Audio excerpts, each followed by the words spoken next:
So what, you want us to behave?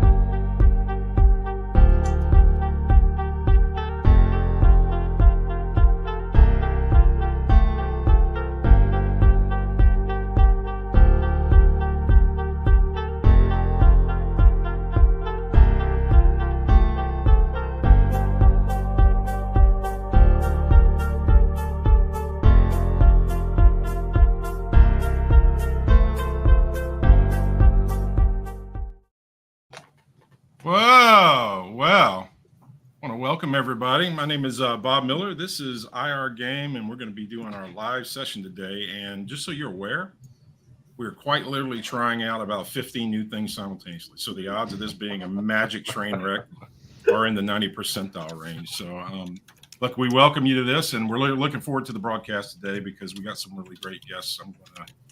You're going to get to see. This is the cast of characters that we have today that are joining us. So, from our perspective, we got Matt Lee, Ethan, Josh, Stephen, and myself.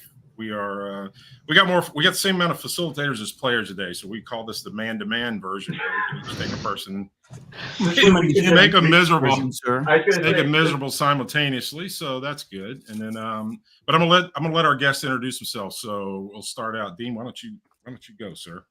Hey, how's it going, everybody? I'm Dean. Some of you may know me as DrZoidberg from Helpt, and I've spent the past decade as a service and operations manager at MSPs, but I don't actually know how to do any of the stuff that we're going to cover today. Perfect. All right, great. You're the perfect target audience for this, Dean. Yeah, exactly. Yeah, right. Yeah, I'm Ray Orsini, CEO and founder of OIT VoIP and MSP Media Network. Was an MSP before and got out, went running, like many of us. And now I just hang and I'm here in all the communities for the lulz. So, and please don't judge me by OIT, VoIP, and MMN have real security people. Don't judge us by what I do here today, please. So, Jack, why don't you go?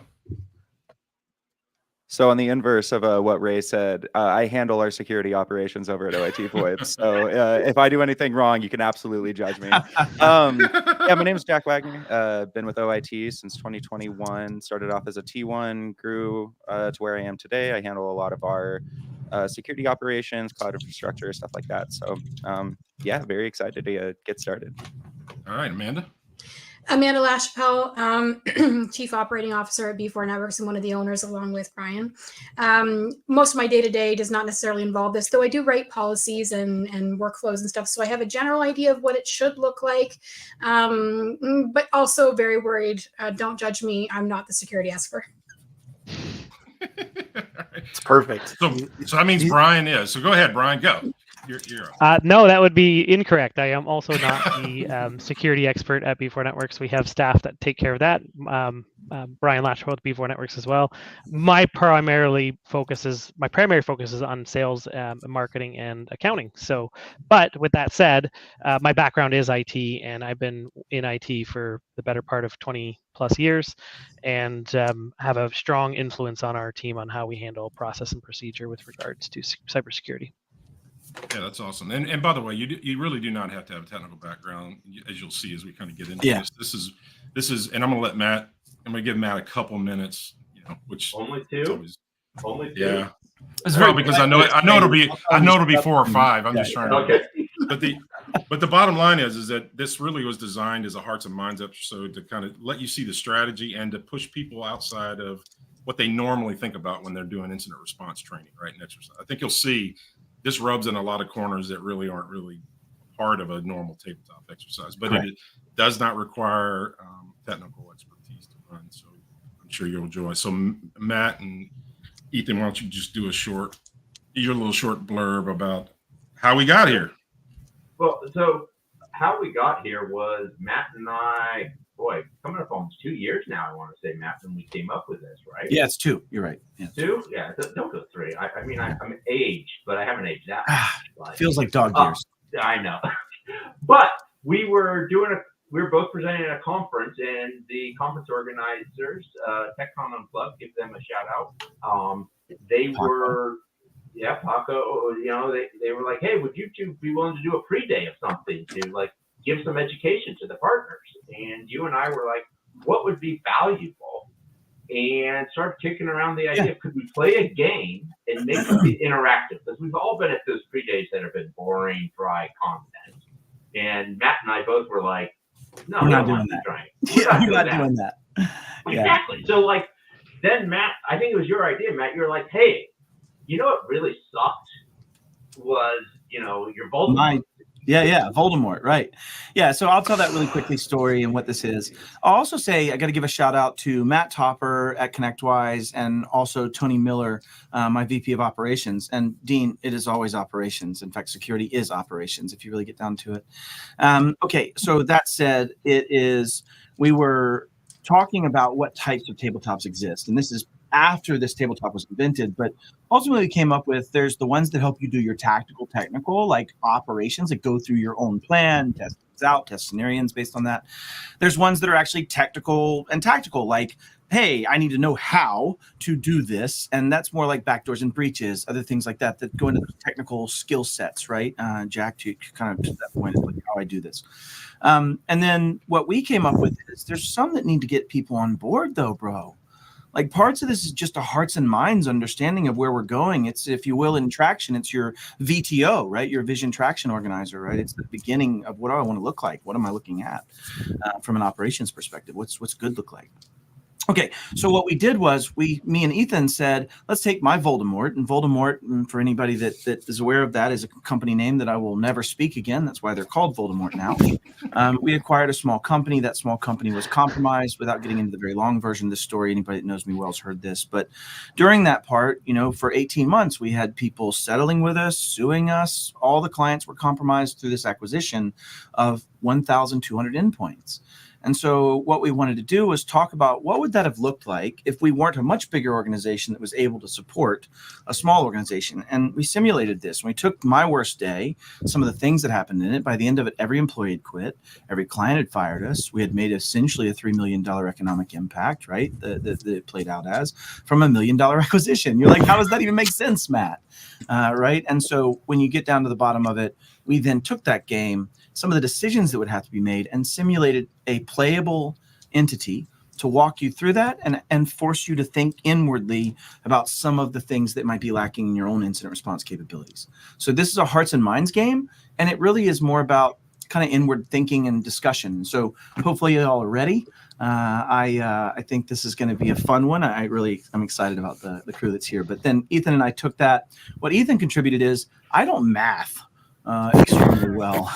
And Ethan helped me make sure all the game logic made sense. Ethan, I think, plugged in some secret Easter eggs that he always uses to cheat and win when we play. I haven't done the that could have happened. That I may have said it that way. And what was cool was after you and I worked on this, then we both kind of took it and you and I both kind of innovated and kept changing and improving it.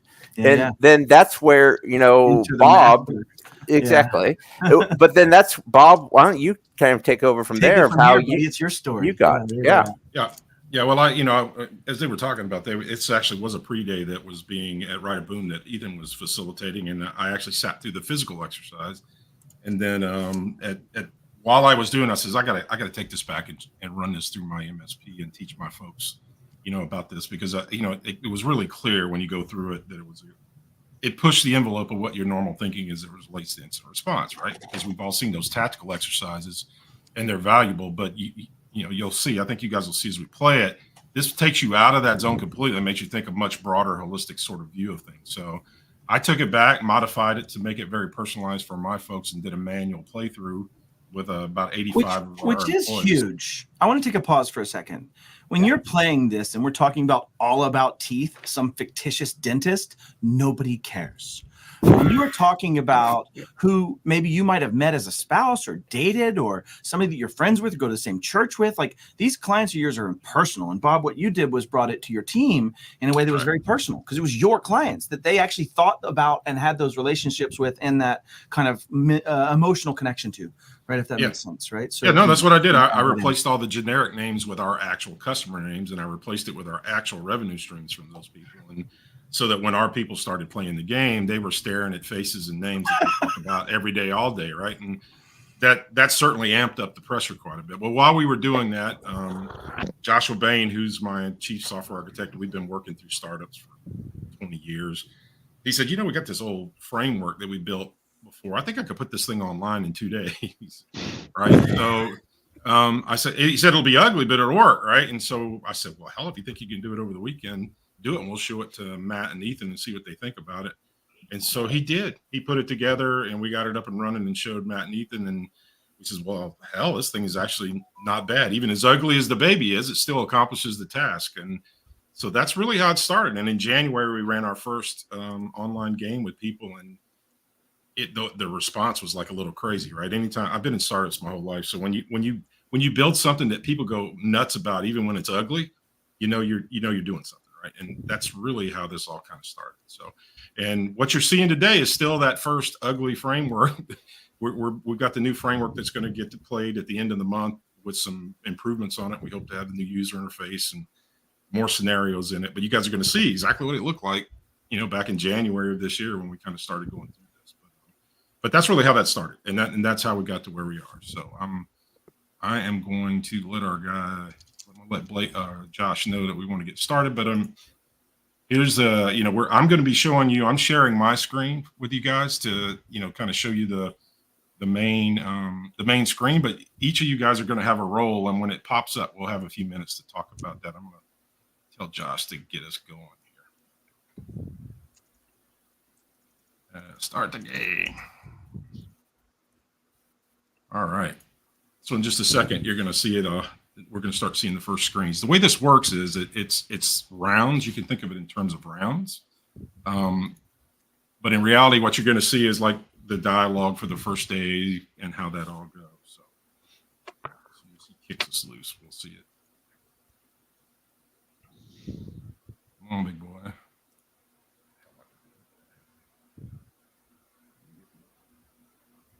The comments y'all are missing right here, audience, are pretty baller. We should be saying those out loud. If you see us also, hey, Harry Torres, what's going on? Alexandria.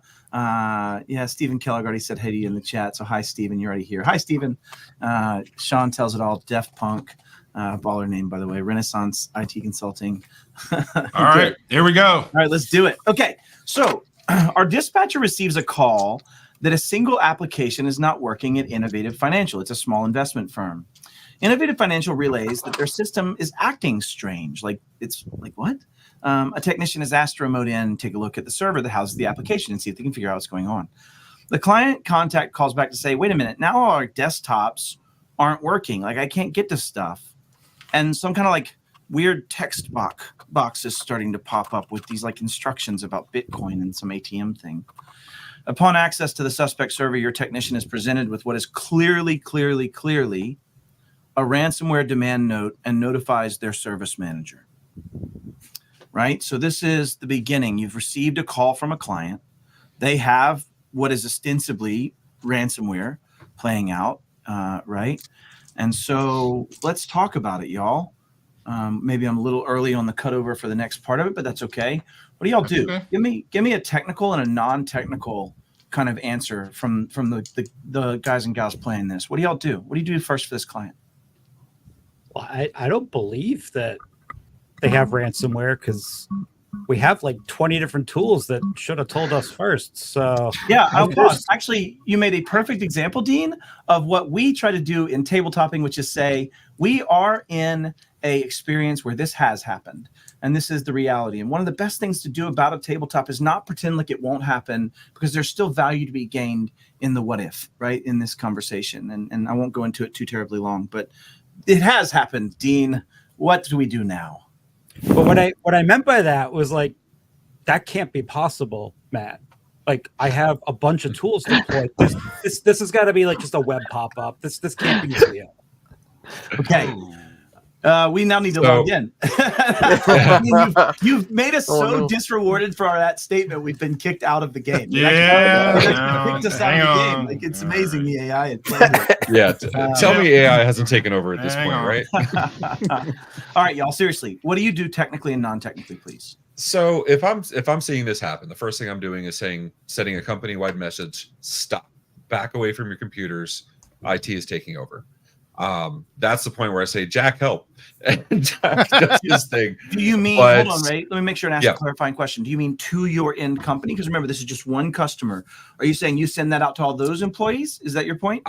Yes, I send that out to Innovative Financial. I let them know, stop what you're doing. We're logging in, we're looking, but I need everybody to stop changing anything at all right now.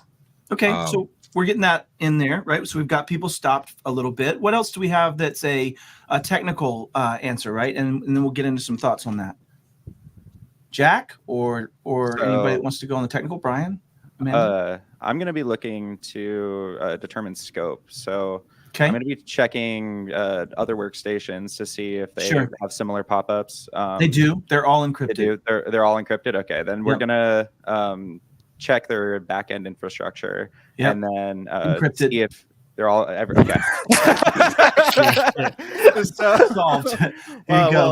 Maybe there's that one machine, Matt. There maybe is, and it's offline right now. You're good. So this is literally going to be some throwback for me, unfortunately. Okay. I see Matt's choosing violence here. Okay. The point I want to make. Go ahead, Amanda. Yes, please. I was just going to say, somebody actually said it in the comments, but it's kind of like the first thing that went to my mind, which is, the analogy is probably terrible, but if something, like you had an appliance that was on fire, you would unplug it from the electricity, right? Like taking the internet out of the equation, which is the internet specifically is the not right answer. Power. Yeah. No, not power. And the reason not power, who wants to say that? Somebody was starting to say it. Go. Well, you wouldn't want to disconnect the power because you might destroy evidence and non-volatile or volatile memory, right? Volatile logs and information that might happen and be rotated. Yeah, so lock her down. And what are we doing when we're doing that, y'all? Does anybody know what the term is when we're doing that? Isolation. Yeah, but why? Why are we doing isolation, Brian? Oh, prevent spread. Yes, and what is that called? Containment. It is. We're containing. We're trying to limit the blast radius, right? But this non-technical answer that we came up with, while communication is important, I actually might argue the positives and negatives of sending a company-wide email about this at this point, just because of threat actor awareness. That one notwithstanding, I do agree with you. It's probably valuable for communication to be made in that way. But that said, what I'm looking for is we're looking to establish legal privilege, and we're looking to establish where that financial aspect is going to come from. Because if it's going to be insurance at the client side, then we may need to bring in insurance resources from them. And we may need to establish legal privilege with our own attorneys or breach counsel as that goes. Okay, we're up on the next piece. Oh my God, we're dealing with this right now and it's going to feel chaotic. It's on purpose. That's how we make this game play this way. You're now receiving calls from multiple clients, all having the same thing happen. Desktops are inaccessible, servers are mass encrypted. Your phones are ringing off the hook and are constantly busy, right? You only have 5 trunks or 20 maybe. If you're using it with some very good VoIP people, you might have tons. But okay, anyways, going on. So the dispatcher is unable to keep up with the call volume. Many of you don't have 4 dispatchers. In this case, the size of our MSP has 1, right? Multiple people at each client are reaching out. Now they're all calling. This happens. They panic. You've ever seen that before when something goes wide. It's a real big problem, right? Multiple voicemails piling up with clients. They're calling your technicians directly. They actually, remember that time you went to a barbecue before and y'all like shared your number or maybe met them to drop off a server or a firewall on a Saturday? They're texting you, they're calling you, they're panicked, they're freaking out. They can't do stuff. They have customers standing at their counter, pissed off, not able to do the things they need to do. They just want to do their business. They just want to move forward. And so, I love you, Steven. Just unplug the phone and leave it. Okay, you just distracted me. It's so good. But the point is, when you think about this, you're getting this playing out as what the hell's going on. It's escalating. What the hell is going on, y'all? Answer. What's going on? We just got every client calling. What is likely? What does Occam's razor say? Right, the most likely answer. We got friggity frigged ourselves. We did get friggity frigged. And we did get friggity frigged. I think that's a new term. We're just smiling back away, boys. Just the whole and one thing to point out too, each of these games you roll different scenarios. So if you look in the top left hand here, our MSP, we don't have published SLAs. We'll get to that. We're not part of a peer group. We don't have enforced overtime. There's no policy on technician wellness. You don't have well-documented procedures, but you do have a documented incident response plan. So in the sense of a role play, that's your MSP right now. What a role. Can we pop that IR plan? Can we pop that IR plan open, figure out who we appointed? Yeah, theoretically you can. Incident captain. Oh, Slolden.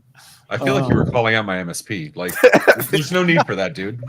Yeah, and Harry Torres says it in the chat, right? He says, I feel like at this point, MSP should be aware of the situation. It's them. And you're right. This is what's going on, right? And in my case with Voldemort, right, they had a credential. They kept treating them like a piggy bank. It was actually the third time that they had come back and ransomed those customers. Can you imagine what that felt like as a victim of that? The third time. They had no care for what I had said I was going to do to fix it. And so ultimately, it is you now, and we need to shift our thinking into what are we going to do with this, right? So it's always lulled in Def Punk. And I think in 8 seconds, we'll get our next inject here. So give it just a sec. Who's panicking yet if this was really you? Oh, yeah. Oh, definitely. Yeah. Definitely. One of the things I didn't say operationally is we establish for major incidents, we have a command structure. So we have the event commander, incident commander, communications lead, and Jack, what's the fourth one? Event lead and documentation lead. A tech lead, probably, and a documentation lead, yeah. Curiosity question: how do you guys maintain that? So when an event pops up, we have certain people on our team, core services engineering team. They're in charge of our infrastructure. They are the ones that will announce this is a major incident. They're the ones that have to finally qualify it, regardless of who brought it up. I was more on the how do you maintain that list, but we can drive into that. Oh, we created. All right, so leadership on this team. Okay, we know it's us. We're all in the war room together. We're all now about to figure it out, as you would do, right? You'd rotate all those humans. To your point, Ray, you already called out that you have an operational plan, which is awesome, right? So who's dealt with a multiple site ransomware incident? Anybody want to speak to that? Even if it's not your causation, has anybody dealt with a multiple site ransomware incident? I mean, there was one July 3rd a couple of years ago. Yeah, I understand. Thanks for triggering my boy Robert. Amanda? We actually got called in as a third party by insurance in the case of an MSP not too far from us that got compromised, and it was specifically for the one client. And they basically were calling the MSP, and they couldn't do anything because not only were all their clients compromised, but so were they. Yeah. Right. Yeah, 100%. And that's the other side of this. Okay, so when you deal with that, it's chaotic, right? Even in that small microcosm, for you being injected in that, it was chaotic. Mm-hmm. So when you're dealing with that incident of ransomware, right? Like the other question I love to ask is like, who's paying for it? We talked about that in this understanding of, is there insurance? So do you as an organization have insurance? I would imagine that's a yes, right? I would hopefully cyber insurance, right? If not, I'm just going to ignore non-shaking heads. That's how I live life. I just do it every day. Second question, how many of you know which of your clients have cyber insurance, right? And have you dealt with any of those cyber insurance and documented? Now, in this case, it's probably you. So we're not, but I just want you to reflect on that in your heart. Well, and the other thing, Matt, on cyber insurance is not only do they have it, but what kind of policy is it? Is it a rider? Is it a full policy? Like where? What are they going to cover? It's my tech that covers all of this, right? Exactly. Right, Gene. Exactly. We're done. Oh, we're done. ENO's got us covered. We're out. That's fine. All right, cool. So if you have cyber insurance, what's your next move? What do we do, y'all? Let's assume you have cyber insurance. You call the insurance company, no? Yeah. And Ray, you said something amazing that nobody's said on this yet, and I just want to give you Matt points for it. They're not worth anything. You can't cash them in. But basically, you said event versus incident, and I imagine that's some good coaching from Jack or somebody on your team. But it is important to delineate between an event and an incident, what that means to a comm structure, what that means to a plan, how you deal with it. Now, in this case, this is a big old incident, and it's yours, right? You own this. We know this now. All right, we're in the detect phase. We now know. We figured it out. You now know that the likely culprit, something you own. It's probably your RMM, as it was in my case, right? Or to somebody else's point in the audience, your RPA, which has even more power because of its extensibility. And you're not able to respond to clients and breaches yet because, or incidents in this case, depending, because you don't know the root cause analysis. The situation is just barely contained. If anything, you've just done exactly what we said. We pulled the wire, but you don't know. Did they have extensibilities into other things? If in RPA, I have access to Office, I have access to identities, I have access to PSAs, I have access to all kinds of things. It gets much, much worse, right? So you finally have cyber insurance. They assign a panel. That panel is comprised of counsel for the breach side of things. You still probably want your own counsel in your own right. Forensics team, that's going to be the people that come in and do the actual forensics. Amanda, kind of to your point, you might have been the team coming in to gather that forensics for someone else to do the analysis on or be the cleanup aspect and restoration. Navigation teams or negotiation teams have been assigned, right? If you guys don't know this, there's negotiation teams to actually do the negotiation. All right. Admin users are flooded with communications like crazy. You've finally been instructed by forensics that your RMM was the one that caused it. Your customers are demanding a reason why nothing's happened. You're like, day 2, and why are they not back up? That's why we pay you, Bryan. That's why we pay you. Why are we not back up? It's day 2, you idiots. Why are you not up? The technicians have been busily disconnecting just sites from the internet just to get the chaos dealt with and trying to deal with the double extortion and data theft, right? If it wasn't already done before. You're dealing with like favorites being dealt with, right? I'm dating a girl or a guy from this one company. We're going to go take care of them, hell or high water. And the lack of your RMM and PSA allow for that, right? You're dealing with just crap. Your trouble ticketing system's offline. It was encrypted as part of that. Ours was, right? It was parallel to it because who does that? Yikes. But the point is that all of those things played out. Now, remember, I'll remind everybody that's listening, ours was a much macro system. This was of the acquisition we acquired, not necessarily ours, but of the $1 million MSP we acquired. Okay, legal counsel asks you don't restore machines. Can anybody guess why? It's because we're looking for footholds, persistence, other things that might need to be dealt with before forensically moving back and going back to yesterday when the threat actor has a foothold and is just going to deploy a game. So the point is we're now at this stage where you're just freaking waiting, right? So I have a question here. Go. This is a small MSP, 10 techs. Yeah. I imagine they have more than 10 clients. Given that this affects everybody, do you start sending text to some of the clients to be the hands-on? Because how many clients are you going to walk through stuff? Oh, Yeah. you're about to find out. You got to find out. You're not, as they say in the hunt, to blank around and throw on my Mr. I have one other Rogers hand question here, my FAFO. Yeah, go. At this point where we're kind of sitting and waiting for like a forensics team to tell us what to do, a lot of common BCDR solutions that are out there Restore right now. Well, I was gonna say they offer the ability to virtualize somewhere else. Could I return the client to productivity on different equipment? Maybe. I love this answer because I'm a cybersecurity guy, and I would say maybe. Because one of the challenges is, what if the threat actor is in that resource when you bring it up? Are you going to bring it up without internet? I go with MSP Media Network, and I would say I would not, probably. Yeah, but you will soon be able to, right? And actually, when is that? It's now day 2, we found out. And to your point, Dean, being able to give someone the ability to reference data and have some lack of chaos in their world in a read-only way, if you can do that effectively, great. But what if it does have internet and the egress data, and now you do have that double extortion or does get re-ransomed and things in that nature? I'm not saying that's the way it is, but yeah, you might do that. I think there might be an operational decision based on the severity of why to do that. Sorry, pull my string, but great question. Valuable in determining when the when is part of that plan, isn't it, Ray? Right. Having a plan on continuity. Someone said it earlier. Okay, I don't want to miss this. Forensics has determined that threat actors deployed ransomware with your RMM. They believe there to be no access prior to the moment, but you're going to basically have to restore all machines. So I missed that. It flew by really quickly. The whole point of this game is to force us to think under pressure, which sucks, and we're going to do that, and I'm going to distract you. Okay. So this is the moment you've been waiting for. Insurance panel has said, you're good to restore. Here's what you have to do. I need you to wipe every machine. Now, for the purposes of simulation, this probably doesn't happen in most ransomwares. But if you're dealing with things like Emotet, definitely had that capability of saying, not time to wipe and reload, boys and girls. This thing's ruined, right? And so here we are with forensics have asked you to pull a copy of volatile memories from all servers. And fortunately, you didn't have it tied to any other locations. I would say if you right now have VPNs with static connections to every single client for some purpose you've architected, I'm going to destroy you with that. And so the point is that they're saying you did not have that in this case. Forensics, after a one-day investigation, determines that there's a persistent foothole and every machine needs to be wiped and reloaded. Bad news is the first server that you try to restore from backup fails. Now, I hope that's not a pattern, but nobody ever has that happen. All right, Matt. Go, Bob. All right, so look, here's the game board, right? And so some of you guys have roles. You'll see it up by your name at the top. Jack, you're actually what's called the tech lead. So you're the one that assigns technical people. Amanda, you're the support lead. So you'll be able to assign admin people. So Jack, I'll tell you, just to get you off the stump as quick as possible, you see out to the right on your browser, you see little plus signs, right? Near the pieces. You have to, in this scenario, you have to restore all the servers before you can start restoring workstation. So just to get through this first round, why don't you put a plus one per line for the first 10 lines just to kind of get us going, and I'll keep. But hold on, explaining your as we go. CEO needs to give them direction where to start, Bob. You can't just be I know. restoring things without talking to people.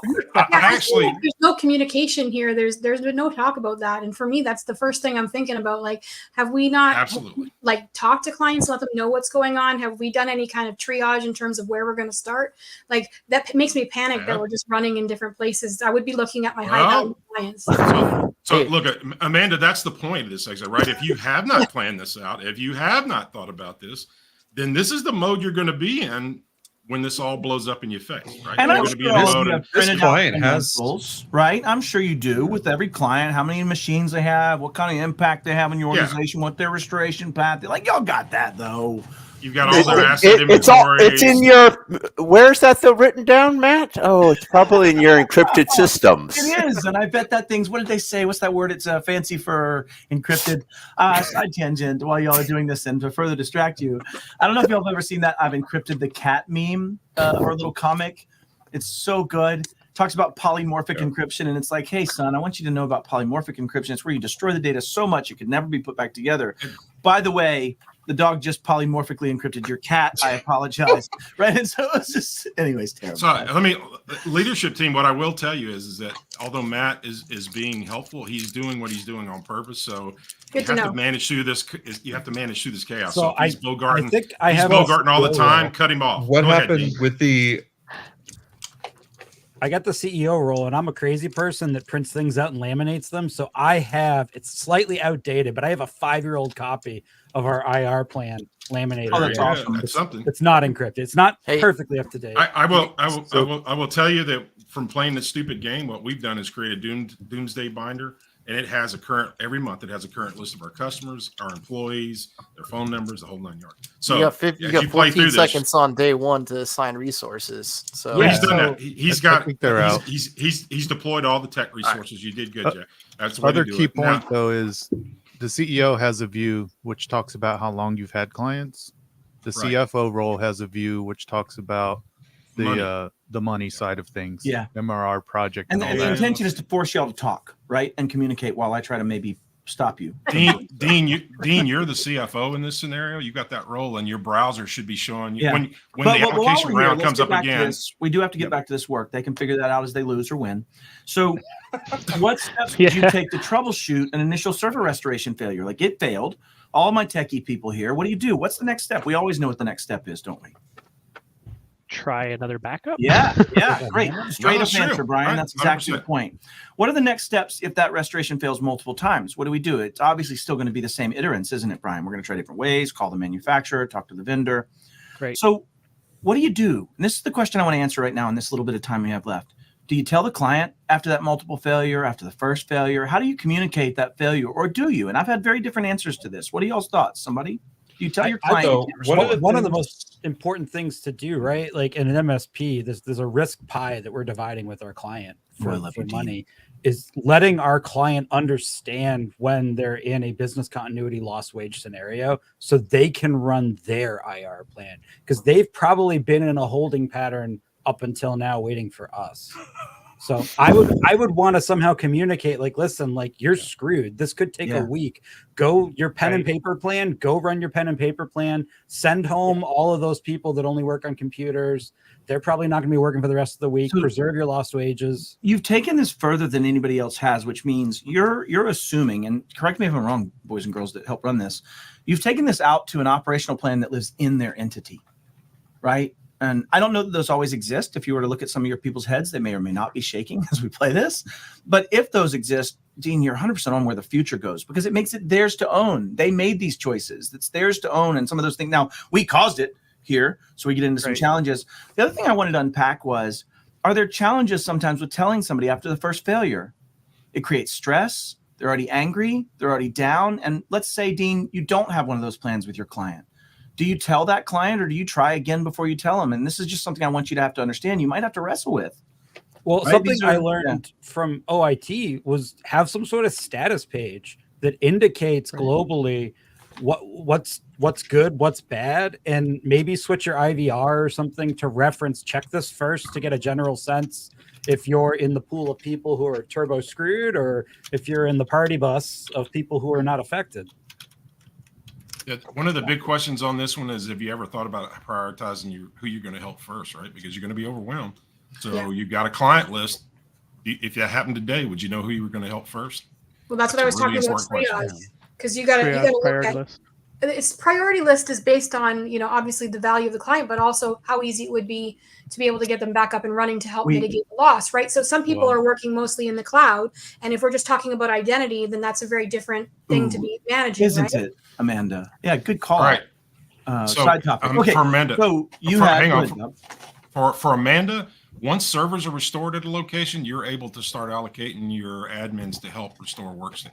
Okay, so anywhere you see down server 0, you're able to allocate personnel. Yeah, you can load up on that potentially. Bob must want y'all to do well. He's giving you lots of loving advice that I've just never. Well, I'm just telling him how the mechanics work. Well, I didn't know how this. Since you're going the opposite direction, Matt, we need balance, dude. You think I'm a disruptor in this case? No way. You're not wrong. Okay. So CEO and CFO, you should be looking at those accounting lists in your browser and you to figure do out have who an you're going to inject. direct. So you do have a restoration of innovative financial servers have failed, almost like we were Johnny foreshadowing. And so you're going to have to leave a technician there until the restore succeeds. So you'll notice there's a technician at Innovative Financial. You cannot move. It's already there. So that's all I'm going to call out. So Jack, you can start allocating unless you've got direction from somebody, then you ideally somebody would be telling them where to so do. One of the things we evaluate with each of our clients, and we did this with MSP clients, we did this with ourselves as well, is determining what has to come up, that there's zero question that we can't live without this, and what can stay down, right? Exchange might have to come up or move to your email continuity. Your Spotify or Plex server can go down for a while. So 1 minute and 30 seconds, Jack. That timer's running. Letting me put anything. Right, I'm just going to start. You should the little higher maybe up. You should see like a little plus sign by any... the castle icon. Yeah, and Amanda, you won't Castle. until all servers are done. Okay. But on the row where all the servers are up, she should be able to assign those little castles, like the second line there. It's almost like you only have a minute left to actually assign those resources, and if they're all sitting up there, you guys don't get any benefit. We have some high MRR clients, but we also have a bunch of state government and utility services. You even care about those things? Those state government and utility services pay us less, but that's going to screw the entire area, and we're totally going out of business. I'm looking at healthcare with 800+ sites. I'm paying my staff. So Jack, don't leave any of those texts on the side. No, Alexandria, Amanda's crushing it for the women of the channel, not just living it, representing it. She's crushing it. Where this is supposed to be adding, and it's not working. So You should have a plus sign, Amanda, like at future resources where you could start to put the rooks. No plus sign. What is Amanda's role? Support lead. Is what it was. But And you have the game up pulled up in a different browser? Yep. I took it from her real quick because I'm going to get her. Okay. Right. Those right there is what they should look like. Oh, hold on. I'll come back to the thing because I was looking here. You won't have it now. He took the roll away. Okay. Yeah, but I'm going to hand it back to you. So and then when you refresh, you'll have it. Yeah. Or whatever the mechanism is. Okay. The chaos and the anger is intended. You can just point it right at Bob, not Matt. Okay. So we have medical clients. And guess what? Medical clients come with this understanding that they're doing business with the United States government in our world, and they fall under the Health Information or HIPAA or HIPAA, Portability and Accountability Act. Is that it? Yeah, am I right? Yeah, maybe. Okay, so who and how do we notify for HIPAA data exposures? Right? Is that us? Bob, you make this very poignantly accurate in your definition, but who's responsible for a data exposure for HIPAA if they believe there's been third-party egress or access of data? Well, can I throw a curveball here? Yeah. HIPAA requirements for 100%, notification is 60 days. I think we should still be focusing on servers bringing. And like, how big was the hippo that escaped? Female hippo, right? Is that? Right. Does she have we lost Fiona. Oh no. Yeah, so got out. The one thing that's important for everybody to know that's watching this live stream, right, is that if you have customers that have HIPAA data, ultimately it's that customer who has authorship and ownership of that data, their responsibility to report anything related to HIPAA, right? So that sometimes gets confused, and managed service providers don't really know. And the point is that it's their compliance that they have to fulfill. Yeah. You're there to support them, but they're the ones that have to actually report these things. And Ray, I think you actually were I just want to give you another point for this presence of mind right now. You're already 2 points, bro. It's ridiculous, but you might get a mug. It's like going to the arcade, though, right? You got to get like 10. I'm done. I won. I'm done. I'm out. but being present and aware of the understanding of day 4 with day 60 on the clock for them, regardless who it is, does allow you to focus and show some good leadership skills, man. I'd say very cool. That's very good. Okay. I would absolutely notify the clients that they're going to have these requirements. That there may be some things related to Bob's point. Now, in this case, it was your employee. Your employee took a drive home, tried to make life easier. They actually lost it. It wasn't encrypted. And now they've exposed a ton of private health information. In fact, 1.2 million patient records on this drive. And so it was your employee. How do you deal with this if you have an employee that has made this decision and created this, where now you might not be the reporting entity, but you might certainly be the accountable entity in some cases? So what's the thoughts? How much do I like this employee? It's your cousin's son, unfortunately. Oh, no. So you can't fire the employee on the spot. You need him around because there's going to be a lot of questions that need to be answered. First thing, just like with the breach, stop what you're doing. Unplug the drive, stop touching it. Yes, with the incident, I apologize. Bad word. Stop with the drive, bring it right back to the office. Don't do a single thing else. And then we go from there. And then Jack, take the hard drive. I'd also just want to say too, you got to be thinking from I guess at least in Canada, you have to be thinking from an HR perspective. This is definitely a for-cause situation. And you need to be making sure that you're getting whoever's involved in the investigation at that point to give you the hard facts before you do anything, because you can't just be going around firing somebody when you get to that point without having that clearly, because you don't even know if you're going to end up having any other legal ramifications from it. So you need to have that in place. Just for that, Amanda, y'all get like one unstopped round to go focus. That answer is so good. I'm not even injecting. I'm done. Just that's a fantastic answer. Okay, I'll jump in instead. All right, Amanda. Yeah, I'll jump in with some. So I'll jump in with some help. If you haven't noticed, there is a scroll bar. So you guys have way more than these 5 clients you're seeing on screen. Yeah, that's wow. True. Yeah, there's a scroll bar here. So Bob usually waits till about round 8 to say that. Yeah, that's why I mentioned the 250 sites. You got that healthcare. You got 80. You got 125. You can see all of these. I love Crab Consultings. Do I own an RV or a plane or a yacht that I can just hide on? You know what, Crab? That's me. I'm like, can I run away? Like, if you roll above a 5, you're in, bro. You can just go roll it out. If you get above a 5, I'm being generous. Yeah. Amanda, you should see a little plus sign by the little castle on your web. It's not doing anything, but I see the plus sign. Well, are you on the future resource one? Mm-hmm. The second line up there, you don't get a plus sign. Is that what you Can she share her screen, Bob? A sign. I think so. Well, now she's out of resources at this point to assign, yeah? No, she's not. Oh, you can still assign the rooks. She's Jack. Yep. Yeah, she's support. So Jack's tech lead. She's support lead. I'm looking through and I'm I'll just take it seeing. back real quick. Well, I can tell you where I would put it.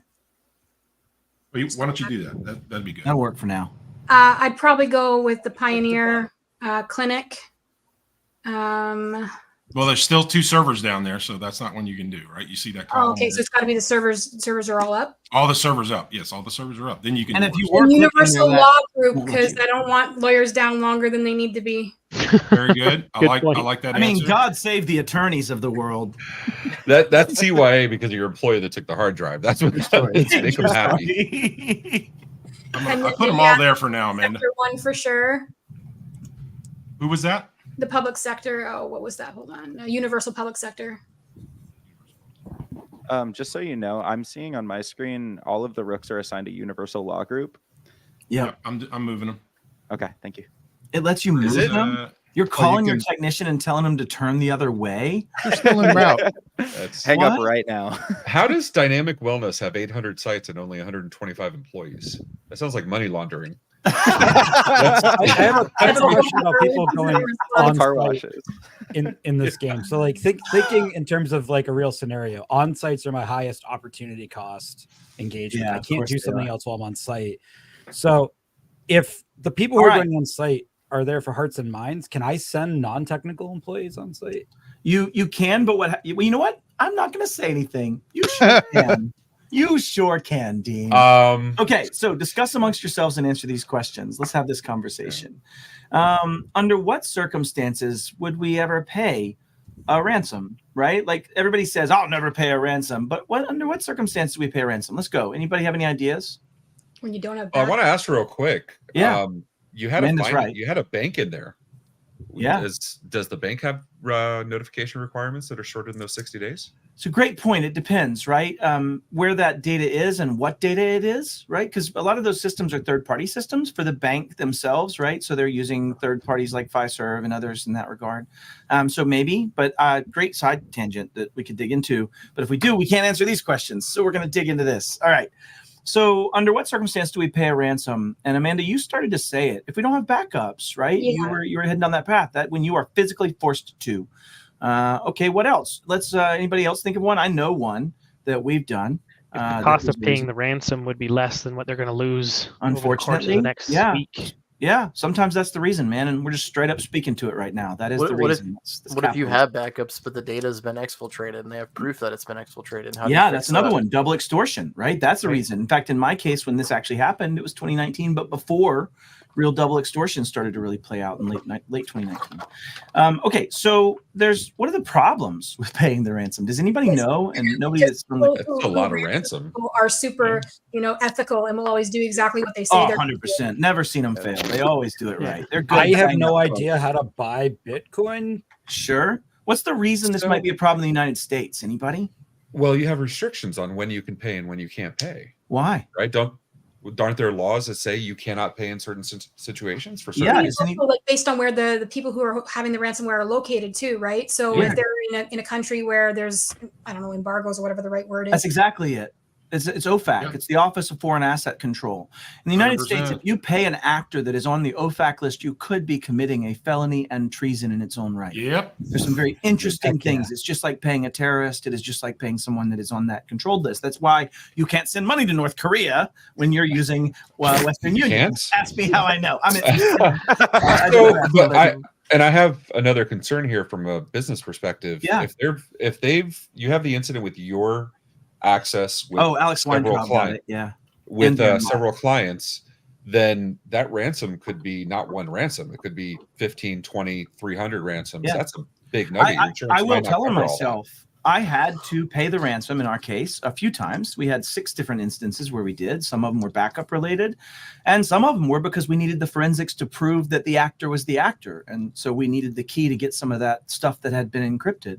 And so we did end up paying for, I think it was a $26,000 key just for one server to be able to do the proof that they had been encrypted 3 times, not just once. It was the RMM server. So oversharing a smidge, but okay. The restorative dynamic wellness with HIPAA data was at the Tex house. It also has been fired. You have gone through Amanda's processes in this short day and a half, and I've decided that the employee has violated all things. And I did use processes. I hope I did that properly for y'all. That was very nice. That was very nice. Thank you. I tried. Very good. Day fired. Sounds right. MSP Media Network says. It's so good. All right. So on with it. So do I assign somebody? It looks like Bob you tell me. Rights. Well, no, you tell me where to go. I think that honestly, it's got to be the CEO that does the firing in that case, if not an administrator, which would be the HR person, but maybe both involved in it. Well, see, the other thing too is we got Jack and Amanda signing, but we need to get the CFO and the CEO. You guys need to be telling these people where to go, or you're just letting the where's the money make the decision for you. Come on. Day 6, you still have money in the kitty, but day 14, you may not be able to pay people's pay. Who is the CFO? Yeah. Who's the one with the money? All about the money. You're the CFO. Who's the CEO? Oh, no. I have CEO. Ray. Yeah, Ray is the CFO. Oh, I got money. Okay. Hey, I'm getting on the jet now. Always a good thing to chat. Always a good thing to figure out. Why do you think I was asking, do we own a jet? Yeah. So from my perspective, I'm going to be looking at what's the biggest financial risk to the MSP, because if we can't survive, they can't survive. Honestly. So on your screen, you should see the MRR for the clients that you're supporting. I think it's dynamic wellness, Ray. Dynamic wellness, and that's why the 800 sites. Can we put Alex Weintraub's last comment up for me, please? AW or Alex Weintraub is an incident responder. And he put in the comment, he said, there are ways to pay sanctioned ransomware in extenuating situations. The FBI can help. And ultimately what he's saying is go through a professional they'll guide you through the process. That's what ours was Coveware, but there's those type of players that help with that. I think it was Speartip and Coveware, but I don't think anybody here said call the FBI, even though we have retired FBI in the chat. So yeah, we have they're still present. FBI in the chat who doesn't want your call. No, I'm just kidding. I'm going to totally trigger Darren, actually. I digress. I love being able to do this asynchronously. It's beautiful. All right, so dynamic wellness is that would, I mean, that's got to be the biggest financial hit in my And then opinion. national healthcare is the other big one. Yeah. But the thing that I go back to is I'm assuming that we're going to get through this, and at some point afterwards, this is going to be in the papers and all those public utilities we support as well. Like, My man's still preaching it. Yeah. that's going to just kill our ability to see get it. new business in the future. That's 100% part of this, part of what you run into, right? About the priority, because if you've got critical infrastructure as part of your client base, how do you prioritize those, and where do you prioritize? And You're not wrong about the legal firms or the health firms. All right, so Yeah. Ray, what's our we're gonna rainy discuss day fund? amongst Do we have any ourselves. cash? I'm going to keep us off topic and frustrate everyone. So a master services agreement tells the customer about our terms. Now, y'all do not have SLAs in them, but one of the things that we think about, and for any of my enterprise serving humans, even hearing this are going to be triggered, but as an MSP, having an MSA without SLAs in it specific to these types of things might actually be more mature in some cases. And one of the things we want to talk about is, do you define time intervals in your SLAs for things like exigent circumstances? If you are going to put times in, do you put in these exigent circumstance type situations in the way you deal with them, or are you just going to be hung by your own agreements where even if you tried to sue them for the pay that they didn't give you, you don't get it? Ask me. I'm a big fan of only declaring response times. Okay, not solve times, right? Like the ability correct. to show operational functionality of being able to respond to you. But let's just even deal with that, Dean. Right now, you have no ticket system. You have no email system. You have no ability to manage your people. What is definable response time? How does one document response time according to those SLAs? And I think the point I'm trying to make is really just asking the audience here to focus on how you structure for these types of scenarios. Another thing that I love to ask about is, are you going to bill for this time? Now, you caused it here, so it's likely you're not. But imagine if it was their incident. Do you bill for those hours? Are you going to be able to charge according to your SLA? Does it change those SLAs when they're in an incident response? Do they have 2 weeks? Yeah. Pure operations for a minute here. Am I going to bill for it? Yes. Am I going to invoice for it? Probably not. I love you so much, man. We got to stop meeting like this, bro. People are going to start talking. It's a real problem. Yeah, 100%. 100%. But continue, y'all. What do we do right now, Amanda? I wouldn't put that in our agreement, just because, like Dean said, the response time is more the important thing. If you're going through an incident like this, I don't know, you want to get back up and running, but you also want to have the communication level that you need. And I think the communication is like key. Johnny foreshadowing, Amanda. You get a Matt point. That's 100% accurate. Again, these are only cashable in with Bob at the Bob Company store. So but I mean, I want to say the communication is almost the most integral part of it, because you have to weigh the line between being accountable and giving people the information they need without necessarily claiming fault, so that you're more of a situation. Last piece before we move on. Are your MSAs and SLAs reviewed by an attorney who specializes in your industry? Do you have someone that looks at it and says, yeah, that'll hold? And I bought it on LegalZoom. Yeah. I'll see myself Fiverr. It will be now. I got mine on Reddit, so Reddit has a copy. We're good. Oh God, we're good. It's already been peer voted. Yeah, peer approved on Reddit by anonymous humans. Winning. So allocation time, Amanda. Where do you want to put these at? Where do you want to put your admins? Universal health, I heard someone say before. Yeah, I mean, so okay, so universal public sector, state government, we don't know what kind of do you know what kind of stuff they service? Are we talking gas, electric? Are we talking code enforcement? Because they can screw themselves. Yeah. So the beef with code enforcement, city administration. I'll share my story later. Yeah, I don't know. Sorry, Amanda. I'm going through here, and I'm going and looking at anything that's to the comments before, anything that's health. So universal, I can only touch the ones that are no longer down, correct? Where the servers are down, no longer down. That's correct. And the reason Well, for the that is if question- you don't have a server up, you can't join Azure Active Directory, right? Azure AD would be delineable. So So I'm gonna pull a Matt real quick, and I'm gonna ask my Do support it. lead which of these clients does she recommend, because she's dealing with them on a regular basis. She might know Accurate. them better than I would as a CFO. Very That may good. be a true statement for sure. Yeah. Yeah, I Collaborative mean, I don't statement. know. It sounds like you're just trying to skirt responsibility. With Yes, that, of course. I'm going to jet. Orsini Air, we're out, dude. Oh, Crab Consulting asks, Ray, how much cash do we have on hand? Boy, that becomes a problem when you get later in these days, I bet, if you aren't getting people paid. In some cases, our partners wouldn't my pay time, us. I got to be assigning people. You got to give people a dynamic wellness. A nice Man, they're try. cutting through that mat. Yeah. Yeah, that's good. I want dynamic wellness. I want I'm going through the list. It's really like condensed, so you have to go through. Do we have people at the law groups? I don't know if I see anybody here on my screen. We have Universal Law Group down, 0 servers, 14 workstations. Oh, there is Degley. Oh, Yeah. Degley is a pro at this, though, bro. He's Yeah. a pro. Can we phone a friend? Can we? Yeah, sure. If somebody you wants guys to- were part of a peer group, yes, but you've chosen to. Oh, you've chosen self-electively not to have peers you that's talk right, to on a yeah. regular basis. We currently Hey, have Josh, a lot one of point for digging in hard right there, bro. I just want you to know it's one Matt point. I don't see anything at Progressive Law. Progressive Law is 3 servers down. You wouldn't be able to anyway. Yeah.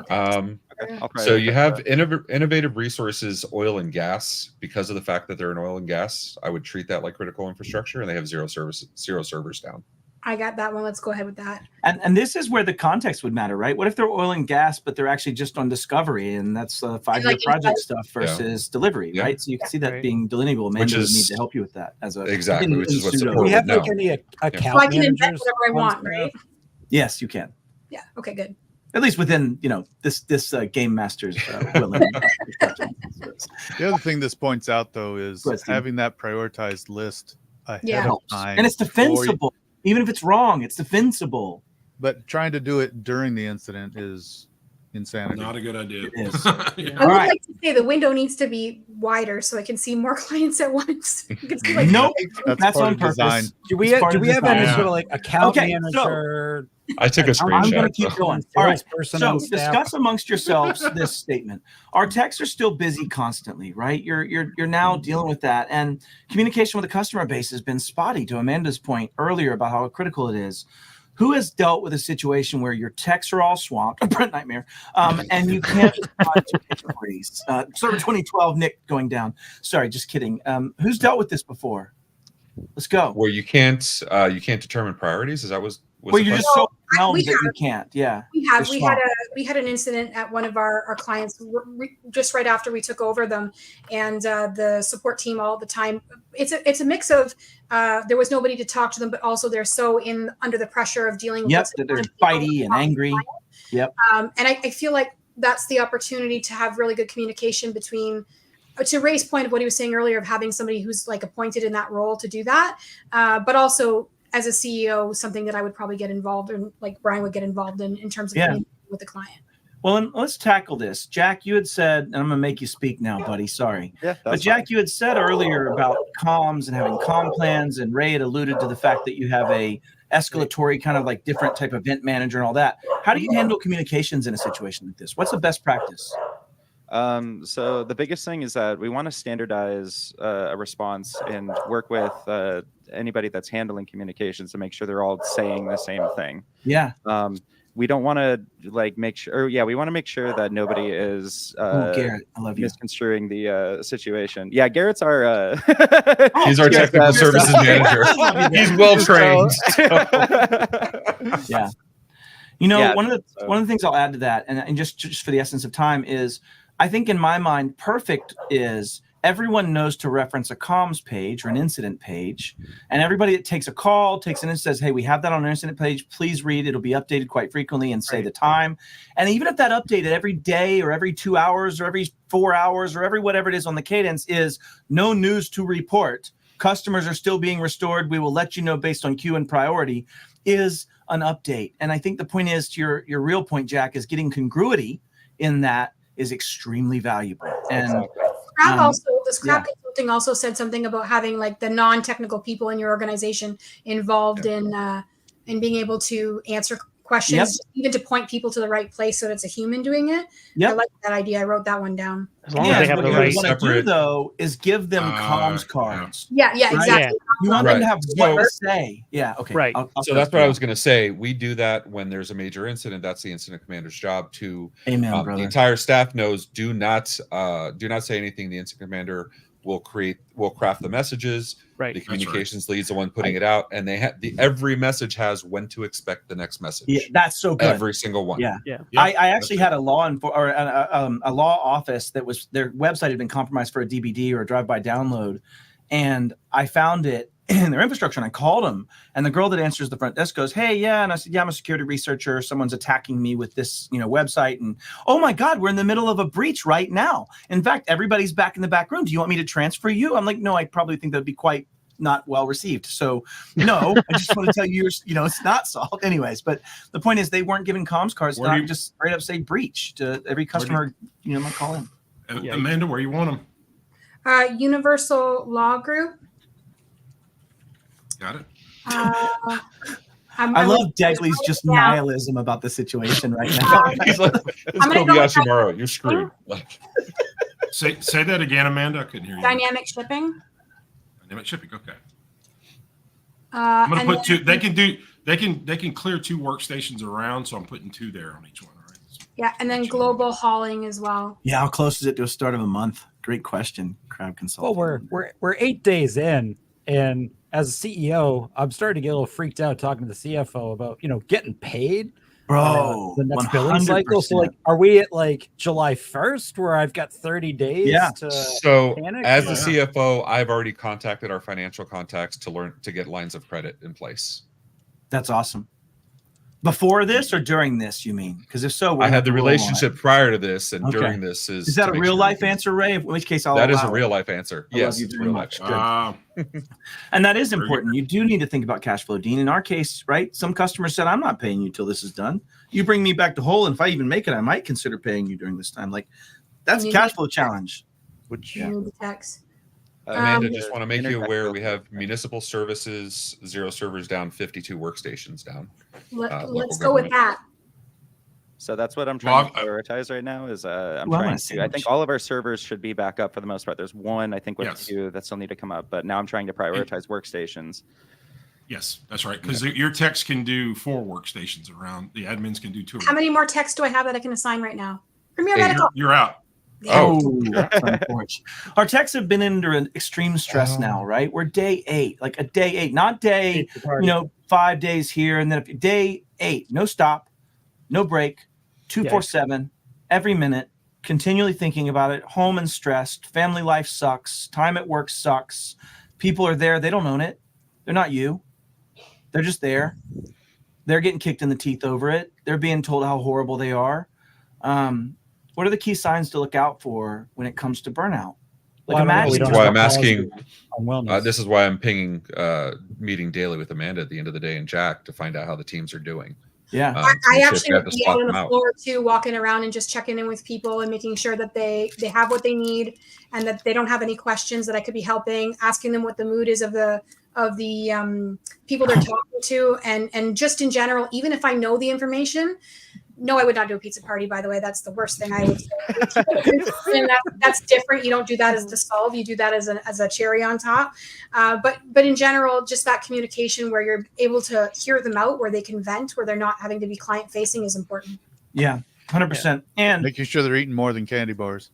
well, I was going to say Maslow's hierarchy of hydrating. needs is a good start, Yeah. right?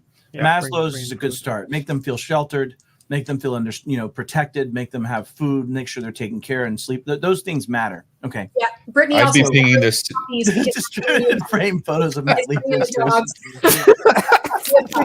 Yeah, heck yeah, though. You're on the right point. I- And, yeah, I Amanda, will you got say your I'd be Facebook pinging page? the CEO to make sure they're putting out daily messages to the staff, letting them know what to expect, Yeah, monitoring um, for it too. let them know how much longer we have of this, or what we're, Love is it. this the long term? How do you manage technical load here, right? Because now you're going to have certain people, just ask me how I know, that are willing to put everything on their shoulders, that don't care, that are not showing the obvious signs outwardly, but probably live with this the rest of their life, if I'm honest. And so how do you balance that? Because the need says let that guy or gal hypothetically continue, but the reality says that probably not okay.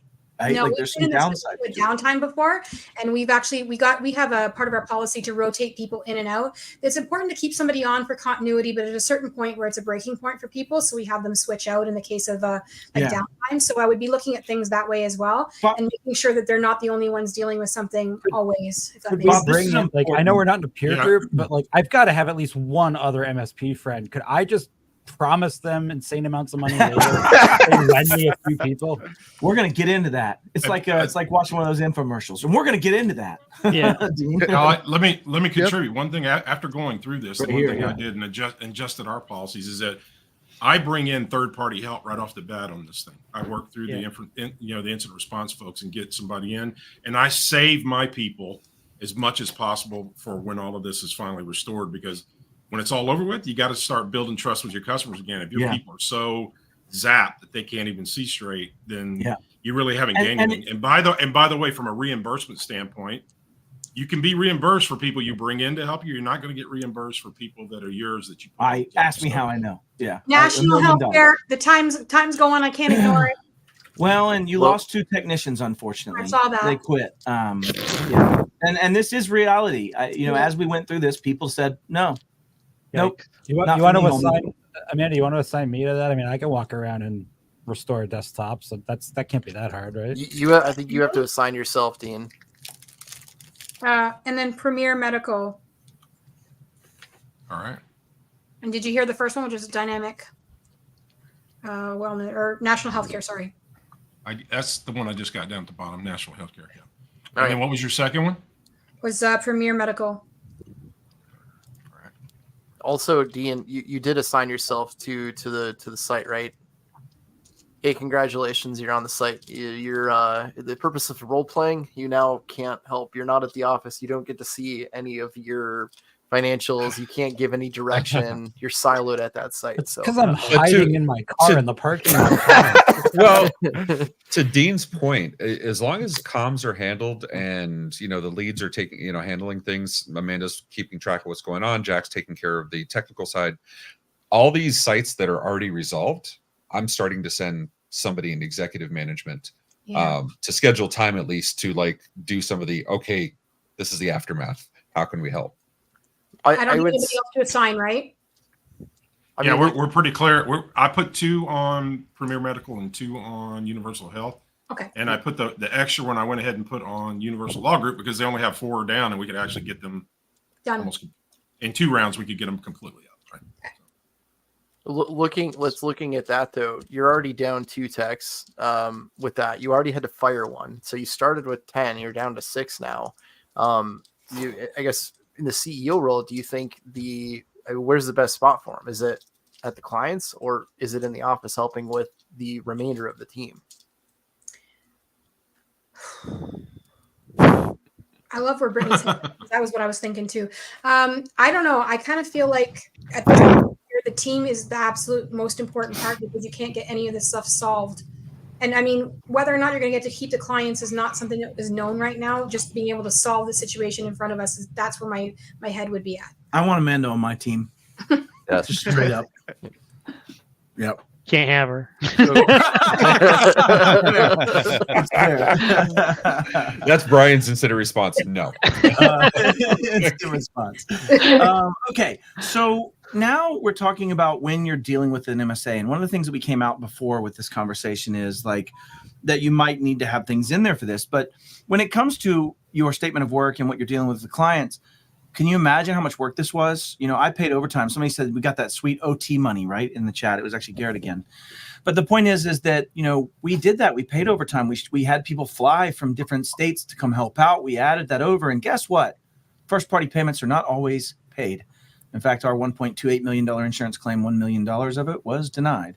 We got $280,000 of that. We spent $1 million on a company that became nothing, which meant we had $1 million loss operationally, $1 million we spent on someone, and $1 million in opportunity cost of somebody we could have bought that wasn't a turd. And so, unfortunately, that's kind of where we were from that perspective. So, okay, what are the key things to think about? What kind of elements should be in your MSA around incident response? Let's go. Just after today's discussion so far, let's talk about it. What do we need? Limited liability.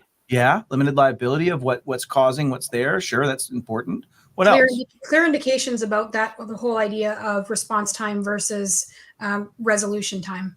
And maybe RTO exigent and response RTO. time, right? Like when we're in this type of scenario, here's what we will be doing. That kind Yeah, of like you thing. could talk about that website. You could talk about like what you could usually expect. I think a lot of our vendors do that really well, where They they do. post, this is our downtime. So that, not that they're saying, downtime's going to happen right now, but like, Yeah, this is where you but could it's go. so you know. Yeah, and Beggs actually is on here now. I saw his chat. Just Patrick Beggs from ConnectWise. They have that. That's their whole point. We have that. Here's what's going on with us. Ray, I imagine you have that. Where Right. you're like, hey, this is what we got going on. And put that in there. How Great about call out, requiring Sophia. clients to have insurance, cyber Oh my liability God, who insurance said of their that? own?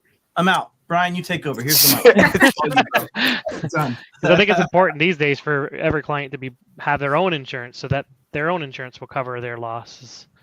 Yeah, and in this case, it probably wouldn't, right? That would be a subrogable loss. You're the one that's responsible, and ultimately, they're going to probably control the incident. But that said, if it was theirs, you would have clear ability to get paid. And what might you want in your incident plan for that client that lets you get paid, Brian? Sorry? Well, in this case, if they have insurance and the insurance is going to pay for hours of restoration that could be done, what are the kind of things you might want? There might be things of saying, here's what our hourly rate is for us doing restorations of machines as a result of a client-caused incident. Right. Right? You could have those things where you start playing out and that kind of stuff. So I know there are some things, and each state will matter, and each country you're in may matter on what your longevity of that play is, but just something to be thinking about. Having your actual hourly fee in there. Wouldn't I also want something that documented as an MSP how I handle all the bits of risk the client chooses to abdicate? You In almost other words, mean like a shared responsibility matrix and a risk register? Well, yeah, because I'm thinking if I'm doing the QBRs and I'm saying, hey, you need this solution, And the there's client Patrick says, "I don't Beggs wanna pay for answering it, right? Very good. Yep. Yes, Beggs, 100%. Traceability matrix with MSA mapped to different event types to just give explanatory type events and things that we'd have. And also couple that with an SRM and a risk register, to your point, Dean, of like, you chose this and this is something you own. Might be very defensible for you, but also you might have to decide in that statement when you let that client go. Like, where does that risk register have to get to before you go? Yeah. Now, this case, it's caused by us, but you are speaking towards that point when it is caused by them, right? Or One of the things I think people should have too is a business continuity plan, in the sense that when you're down, you should have processes and procedures for manual.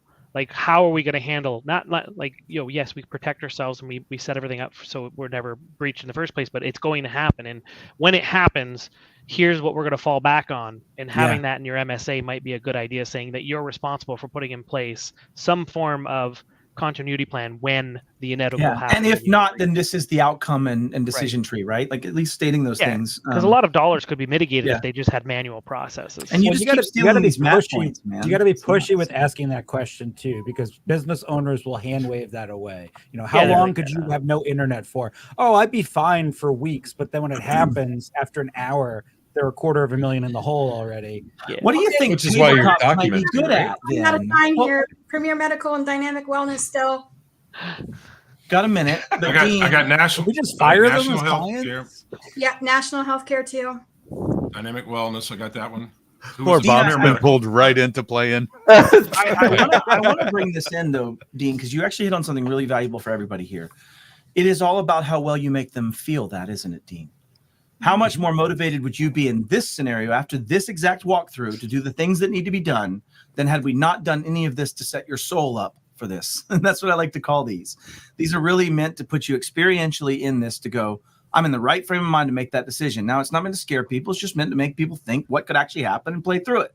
Actually, just to reiterate, Brian and I actually were in a position where we were, and I won't name the hotel, but we were at a hotel for a conference and they were hacked. And one of the things that we both wrote notes on and took away was like exactly how the hotel still handled being operational instead of sending the 5,000 people that were supposed to stay there to go somewhere else. It was like really well done, I thought. Good operations. Inconvenient, but like we were able to get in, no problem.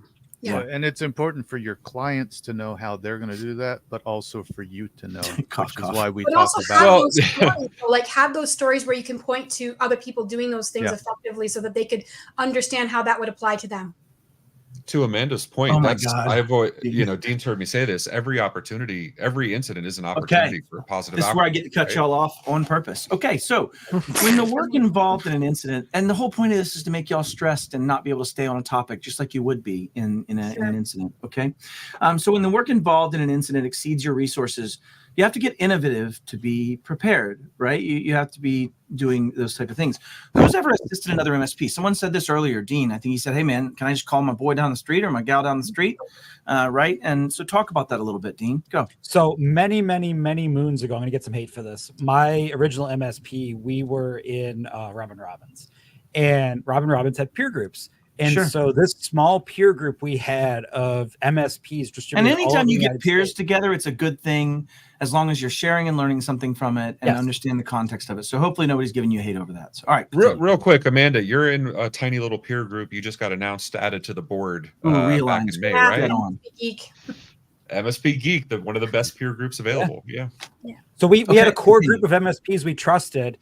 And anytime any situation like this, and maybe not even as bad as this happened, we would lean on each other and say, "Hey, I have such and such going on. Do you have resources you could spare this week if I need them?" Yeah, that happened actually for the talking about, Matt. Exactly what Dean said. When that happened, the Robin Robbins members that we had one that was part of that. And again, I'm keeping company names out of it. And they definitely did that. They were able to rely on and get resources from people within the peer group, the same as what you're saying, because you trust them, you have that relationship, right? It's beyond. One of the things, two things I want to call out here, because one of the things that Patrick begs, if you'll pop his comment up for me real quick, please. Do you have a cyber champion program? And this goes back to whoever said put those non-technicals on the phone and things of that nature, but maybe people that can come in and pull the right cord in the right direction, right? Those people that you're pre-training for that. Yeah, so don't forget those resources that are capable and predestined them. The other piece about this is the mutual assistance agreement. And I wanted to touch on this because one of the things we did as a response after our major incident was find other major MSPs and have preset agreements to non-compete, no solicit, but we'll do this at this hourly rate for this much of our bandwidth and capacitance. And a lot of industries can't work that way, but the MSPs do tend to work that way. We, in fact, merged with 3 other peers in our peer group, right? So we became not just operationally similar, but actually the same company. And so ultimately, I think that's a big statement. The other thing I'll meet is that if I had just hired Bob Miller's company to come in and be the hands, just like Bob does now, then I actually would have been paid back for my insurance. My insurance company told me straight up, if you had just paid someone else, you could have been paid. And their statement was, I bet Dean would let me do that and not pay him for 90 days or 60 days or 40 days, whatever Dean could deal with, you'd be willing to float that in that scenario. And that's what we could deal with is maybe some buoyancy and some resiliency and also some of that plays out. So the other thing to mention here while y'all go on is MSP911.org is dead right now, but it is going to a reboot.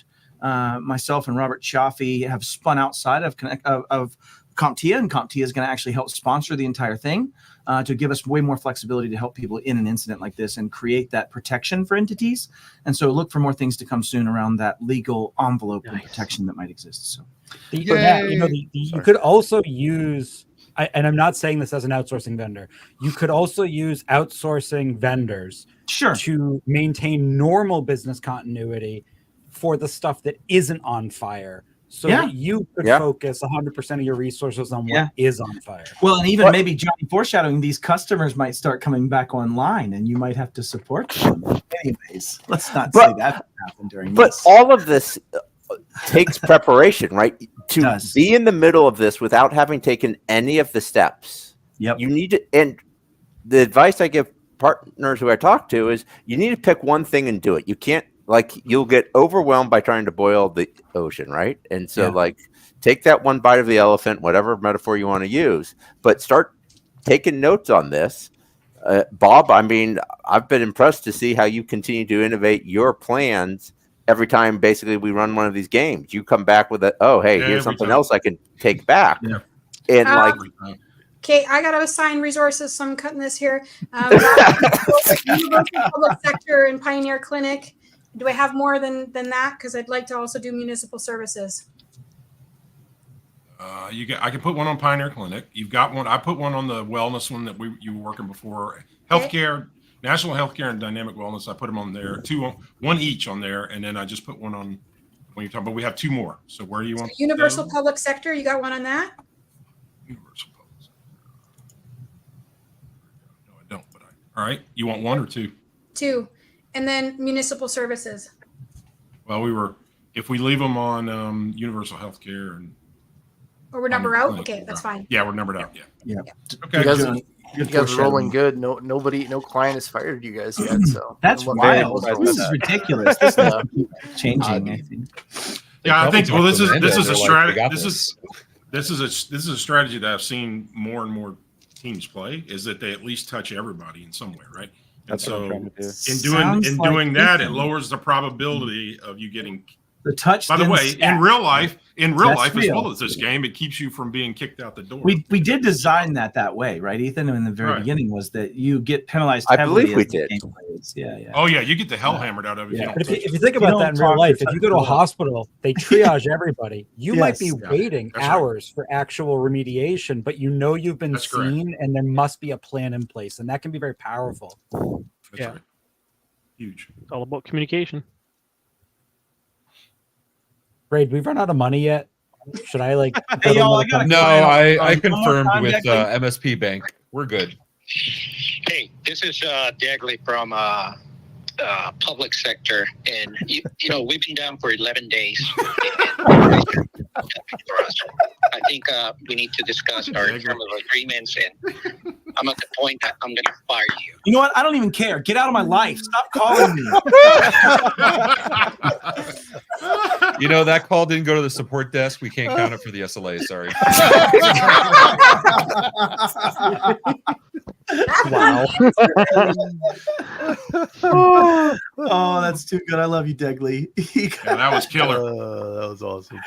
That's the best interrupt we've ever had. Thank you. All right. Well, so if third-party resources come in, they've got to be prepared, don't they? They have to have solid procedures, the ability to train, the ability to. Oh, wait a minute.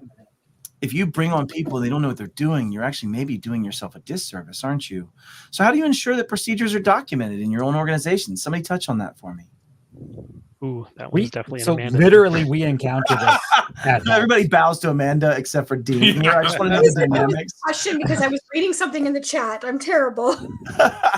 No worries, go with it, Dean. You heard the question real quick, and then I was just gonna say, like this, you do not have to be in an incident situation. Like at Helpt, we encounter this all the time with our clients. They hire us to backstop their service desk, and then none of their tools or documentation is fit for someone that hasn't worked there for a year. That's right. To run with, and they kind of look at us like, "You're gonna fix this, right?"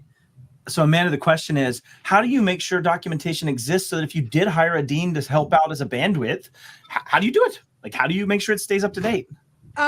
Well, okay. So we have a training environment internally. I'm actually going to give Ethan a bit of a shout out. We're Huntress partners. One of our people actually has reached out to Huntress. So we've got like the ability now, and if you've seen it in there, to run like incidents as practice using Huntress to be able to practice. So we have a training environment to be able to do those kinds of things to keep people fresh and making sure that they're following the process. I mean, playing games like backdoors and breaches. And don't forget, Amanda, my context on this is simple restoration of machines, basic procedures you're going to bring someone in to do. Documentation across the board. That's my point. How do you encourage that?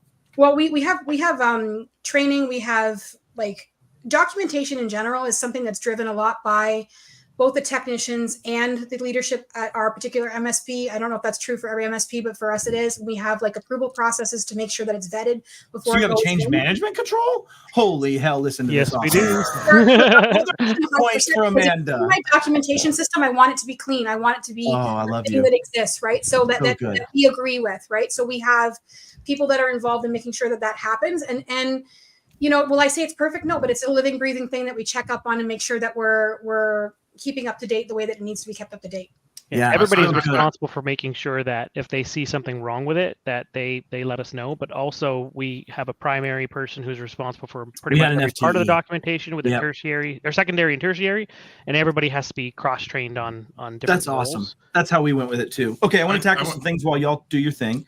I'll try to. One thing, Matt, what I want to do is one thing. I got to say, anytime we have women in these crews, They usually run things. Rule this. Yeah, I was gonna say they usually run things. They rule this. Know. I mean, they kill it. They kill it every time. We have parity in our company. We have a lot of women here, so that might be it might be a reason for us being. So yeah, one of our people is on there. Said what we say: "Who do before you do." That's our. All right. Okay. Real quick though, back to this point, Harry Torres asked a question of depending on the client type, are there legal challenges bringing in third-party help? Yeah. Great call out, right? If you have regulated industries or industries like ITAR restrictions and you might meet them, but the other party doesn't, or CMMC, CGIS, like there's all kinds of things. Not having a BAA as an extensibility with somebody in medical clients. Yeah, great call out, Harry. Thank you. That's worth. That's one match point, Harry Torres. All right. This is also one of my favorite injects here. To get somebody. Go for it, Josh. City administration and progressive law. So this inject now that you're bringing these clients back up to speed and now they're doing their day-to-day operations, they're now calling you saying, hey, my printer doesn't work. Hey, my Outlook profile doesn't work. Hey, I lost this file. I moved this entire file and now it's missing and I need your help on that. So we're losing again. Where was Steve Spalding with that suggestion of unplugging the phones at the beginning of this? Right.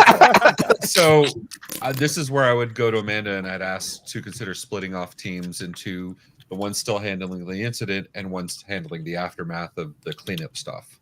I would also be looking at some of those because it's really easy to build a triage of sorts, like Matrix, and tell those non-technical people to help with the phone calls that are coming in so that we can be triaging what's going on to make sure that we're dealing with the most important things first. And by the way, can I get a little laminated card that has a paragraph on what every employee should say if asked about what's been going on? Yeah. I love all the bring in the admin to help support all that. I also love let's train them before the incident happens. Yeah. Well, you have to remember that's stressful for them too. Those people that are admin are friends with everybody else in the company, and they're sitting there watching them go through it, going, "How can I help?" Right. So, like making sure that you empower them to do so will actually help with their mental health as well. I love it, and it's about thinking about your team. Okay, thinking about that team. Well, the other thing, Matt, is that laminated card, like physical things to touch. People that gives comfort, right? Oh, hold on, I have this thing I can go to. I am empowered because all I'm allowed to say is what's right here. Right, like it's so very kinesthetically valuable, I think, in that regard. Good call out. Well, I would also have one that had all my primary contacts. Oh, Beggs has a one-sheeter, right? So does Dave McKinnon, I think, has a one-sheeter. Like they just have this one-sheeter everybody has, and it's for that purpose. What are you doing? What are we doing? What's my playbook? And actually, I'm going to illustrate that in a workshop I'm doing later this year. Is everybody's going to get a one-sheeter, and we're going to play a role-playing game, a horrible, horrible little role-playing game for 2 days.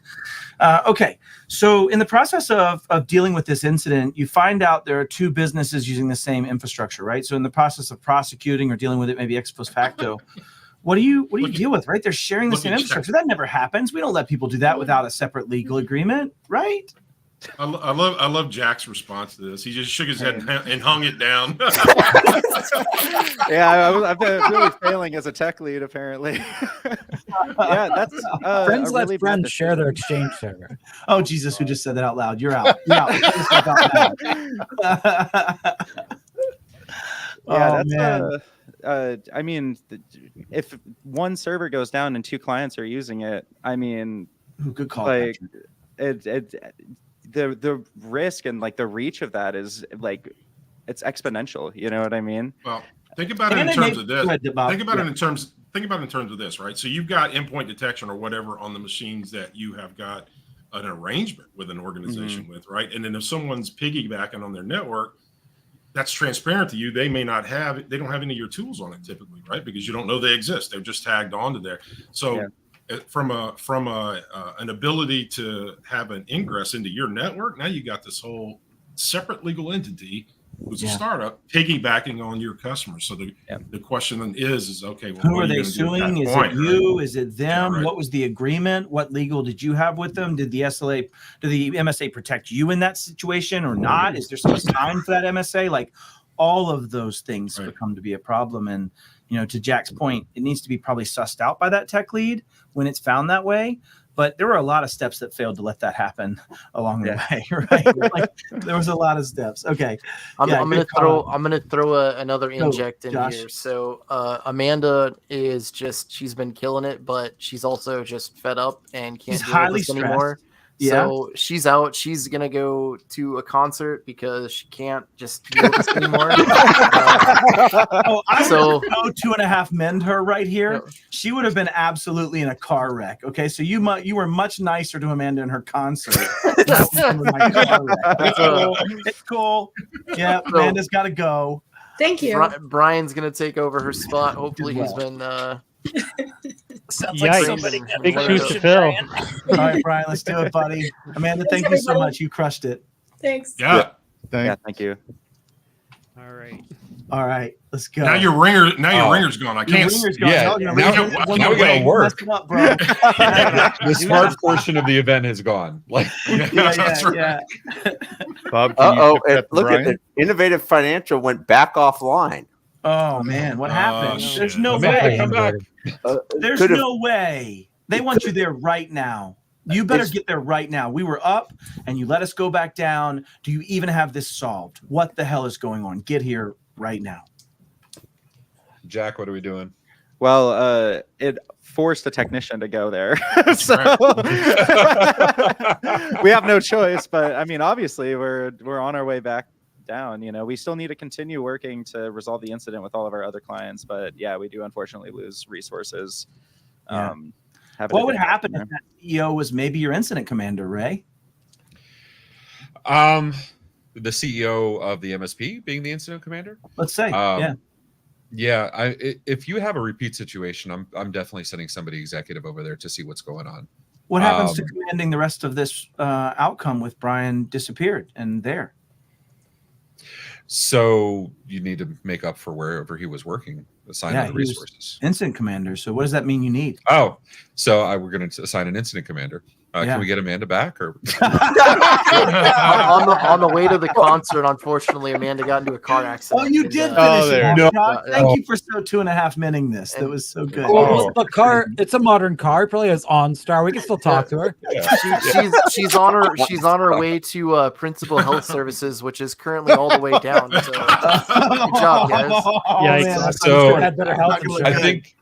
I think Brian's getting reassigned from board member to incident commander. What do you think, Yikes. Brian? I don't know. A board member, I just usually tell everybody else what to do, right? Yeah. Okay. So I would say at some point I'm reaching out to Jack and finding out what's the status, what are the priority lists from his perspective? Are any of the techs burnt out? Who are we gonna? Sure. What are our resources? Right, we need to take a pulse check Well- because I guarantee you those 7 techs, some of them are burnt out. Well, Yes. and the other thing, honestly, is that especially smaller MSPs fall prey to this, where the CEO takes on that incident commander role, and they really shouldn't. They don't have, because to your point, Ray, of like, hey, this needs executive touch. Yeah. Like, there's so much going on for that Our- incident commander. You really probably need to not have the senior leader of your MSP doing that. I would have a VP of That's- operations running an incident. Yeah. Honestly, that's who we did. We had VPO was the head of an incident command. That's one of the things we did when we would back in the MSP days. I noticed pretty early that if I'm sitting there working, because I'm an engineer, so I would do the work myself in the beginning. So while I'm sitting there, you always had that owner, that somebody in the office, always over the shoulder, asking you what you're doing at every step of the way, completely screwing you, like not being able to do your job. So we got in the habit of anytime we sent somebody on site, another executive would go, usually me. Or somebody would go, an account manager, to specifically occupy that person, make it a pleasant visit. Let the tech do their job. Here, the exact same thing. Let everybody do their jobs. You need to have some floating people to fill in the blanks. Yeah. So now we're getting into the last little bit of conversation here. When you serve medical clients, there's also additional considerations. This has been brought up a couple times, and a couple of people in the audience have been crushing this. But why is a BAA critical to have? Anybody want to tackle that? Why does a business, and this is very U.S. centric, but why is a business associates agreement important? It delineates who's responsible or what responsibilities there are and notification requirements. Yeah, 100%. Yeah, 100%. It really does. And, you know, when you have a BAA for every client, do you have to have one for every client you do work with? What if you're like, I don't touch medical data, I'm good. Or do you need to have one with every client? But you don't really know that you aren't going to be ever. Oh, look at you, touched. Like, Dean. what if I go to restore a machine and somebody left patient records up on the screen and I'm the best tech in the world, so I slam that minimize button, but for a millisecond, those photons hit my eyeballs. Like, I just saw privileged information. Poison photon, PII, and PHI. I would the thing I would throw in here is that in your MSAs, the way we deal with this, right? Because it's really whoever the healthcare provider is. Typically, this needs to have a BAA. They may or may not need a BAA, but it's their responsibility to get a BAA if there is one necessary. So what we've done in our MSA, I know there's a lot of acronyms. I'm sorry, everybody. Our master services agreement. What we put in there is as part of it, we say, look, if you're required to have a BAA with us, then it's your responsibility to request it, and here's the process for requesting the BAA. That way, they can't come back later and say, oh, well, you didn't. You know, we sent you the BAA. You were supposed to sign it. No, here's the process for sending that to us. We respond in this way. That way it delineates it cleanly, because you don't want that discussion to happen after the point. And we also covered this earlier, but what's your obligation if you know of potential PII loss back in that drive being stolen or lost scenario as an MSP? Just to reinforce it. And state to state. I mean, that BA would say what it is, right? Yeah. Yeah, and it's likely going to be communication with the end party, by that the customer, the client partner. All right, this might be allegedly in our little game your last day. Let's just say potentially yours to lose or win at this point. And this will be the first game where one thing has not happened, Bob. Interestingly enough, this is the first time nobody's fell for a trap door. Wow. Yes, that's good. Uh-oh. Very odd. Great. Now that Amanda's gone, we will. I would have withheld that. If it happens now, then yeah, you're right. Amanda being gone would be predicative of what actually changed here. That'd be the deletable variable, in my opinion.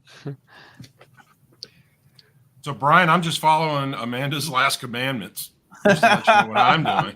I mean, that's probably never a bad thing to do.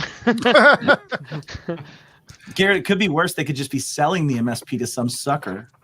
Oh. You have Pioneer Clinic that has 82 workstations down. You have Municipal Services for 40. Universal Public Sector has 72 down. Those are your three top most affected clients. Yeah, we still have Pioneer Medical too that has quite a significant amount down. Yeah, Jack, what's going on, dude? You should have cleared all this. I've been assigning resources. All right, I'm just trying to make sure that we're spread out. And I would also question. I would also want to know why Innovative Financial got hit a second time, if there's any indication. Who said that? Well, it didn't say that they were hit. It just Ray, said they another were map down. point, homie. It may matter, Nice. right? Like if we're thinking about it, it does matter. Yeah. Why repetitive? Why are they down again? What's going on? Yeah. You got a CEO there though, so Brian's crushing it. He's gonna get that answer. Or that's why they went down. In the tech. Or Amanda leaves and they go down again. Don't rely on me for IT This support. was actually immediately his fault. Yeah, 100%. That's funny. It's where I dress pants and dress shirts now. You wanna show up They and gotta nobody look expects you clean to get on your whenever you're in knees. trouble. And shirt cleaning. Oh, it's funny. You know, it's funny. My CEO, when I would go to meetings, I used to have this really long rat goatee, and I weighed like 340 pounds. Would actually tell them, "Go, hey, let Matt speak 2 sentences before you judge him. Do you mind just letting him give it?" So I just wasn't going to dress up. I digress. So one of the things we've done during major instances, we did this during the bandwidth DDoS attacks 2.5 years ago. Sure. We would hold regular town halls for our staff or for our partners. At the time, to just give them up to date, answer any questions, that kind of thing. It also gives them an opportunity to ask any questions and hear other questions other people may have come up with. Yep. And it also feels camaraderie. It's somewhat healing. It lets people bitch. There's all the benefits of that, right? I mean, it's hard to control, but definitely valuable, I think. I picture the scene from The Office where Kelly comes in and she's like, I have 2 questions. First, how dare you? All right. Why is root cause analysis important in this, right? Like, why do we care? Ray, you got the point because you were literally just Johnny foreshadowing. But why? And you're not wrong, Garrett. Berating you in publicly makes the client feel better. Yeah, there's some catharsis to it, right? Absolutely. So why? Garrett explained root cause. All right, good. Why does root cause analysis matter? Somebody? Well, we definitely Need to want know what you how did it wrong. happened, Yeah, so exactly. that we can make sure it's not going to keep rehappening There you again. go. Yeah, that's it, right? And oftentimes we're not doing RCA, but we're doing Band-Aids, right? And in the case of our situation, just to tell the story a little bit, their Kaseya server had an initial vulnerability. The threat actor got in, made an account. In that account, they reused it 2 more times, and the MSP simply restored to backup. They didn't bring in incident response. They were good. They took care of it. There was no such thing as double extortion back then. We've all lived that life. But the point is that then caused them to get hit every time. Instead of saying, maybe something's going on. Maybe someone created an account in our RMM. Why did we get popped twice? They sold the company. We're the suckers. We bought it, and it happened a 3rd time. And so the reality is like, if you're not doing RCA, if you're not doing incident response, if you're not doing those things, back then it sucked. Now you probably will be sued for it. You probably will have to deal with it in a different capacitance than you did 5 years ago or 7 years ago. God, I'm getting old, but you know what I mean, whatever, 5. So that's the point. What are key actions to take based on that to prevent reinfection, right? Like, and I'm looking for something very specific after the incident that I really care about. I want y'all to think about. What's most important after an incident to do? Debrief. Sort of like after action report. Yeah. You said debrief first and then after action report. Go. Expand on debrief. Well, with the debrief, it's kind of like asking ourselves, well, how did we initially get taken to task? Like, how did this thing happen? I love how uncomfortable you are and how much you're moving around your shirt. I just want you to know it's very evident, and I love it. Thank you. And so, like, once you identified how things went wrong, now you look at it and go back through your incident response planning and say, okay, how can we prevent this from happening again? What are the new controls we can put in place? Is there anything we need to change on how we handled this whole thing from start to finish? And what I'm looking for there is humility, damn it. We suck. We are humans. We fail. We will fail under pressure more than we will fail not under pressure.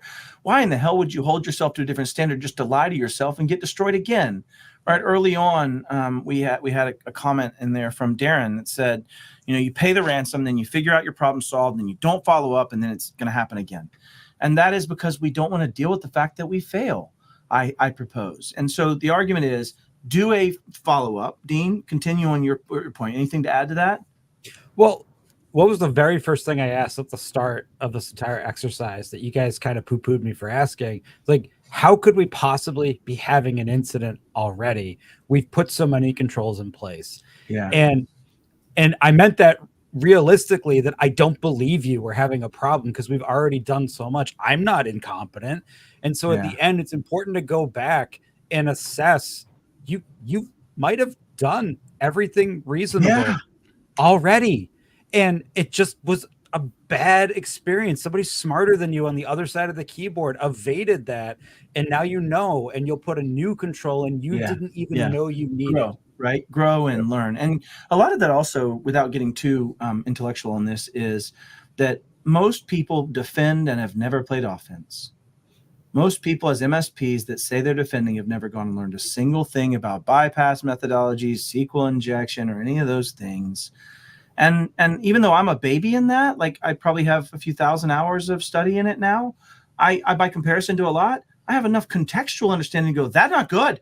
That's not good. We need to deal with that. And that's just missing for a lot of people. And the way they find it, Dean, is by going, I'm not an idiot. I deployed right. Yeah, but you had no idea the breadth of it or the depth of it or the things that needed to be done. And most people don't. Well, like think about it like in the real world. Like if you think like I've got a car, I've protected it, I have insurance, I have a security system, I park it in a secure parking lot, and then someone steals your cat.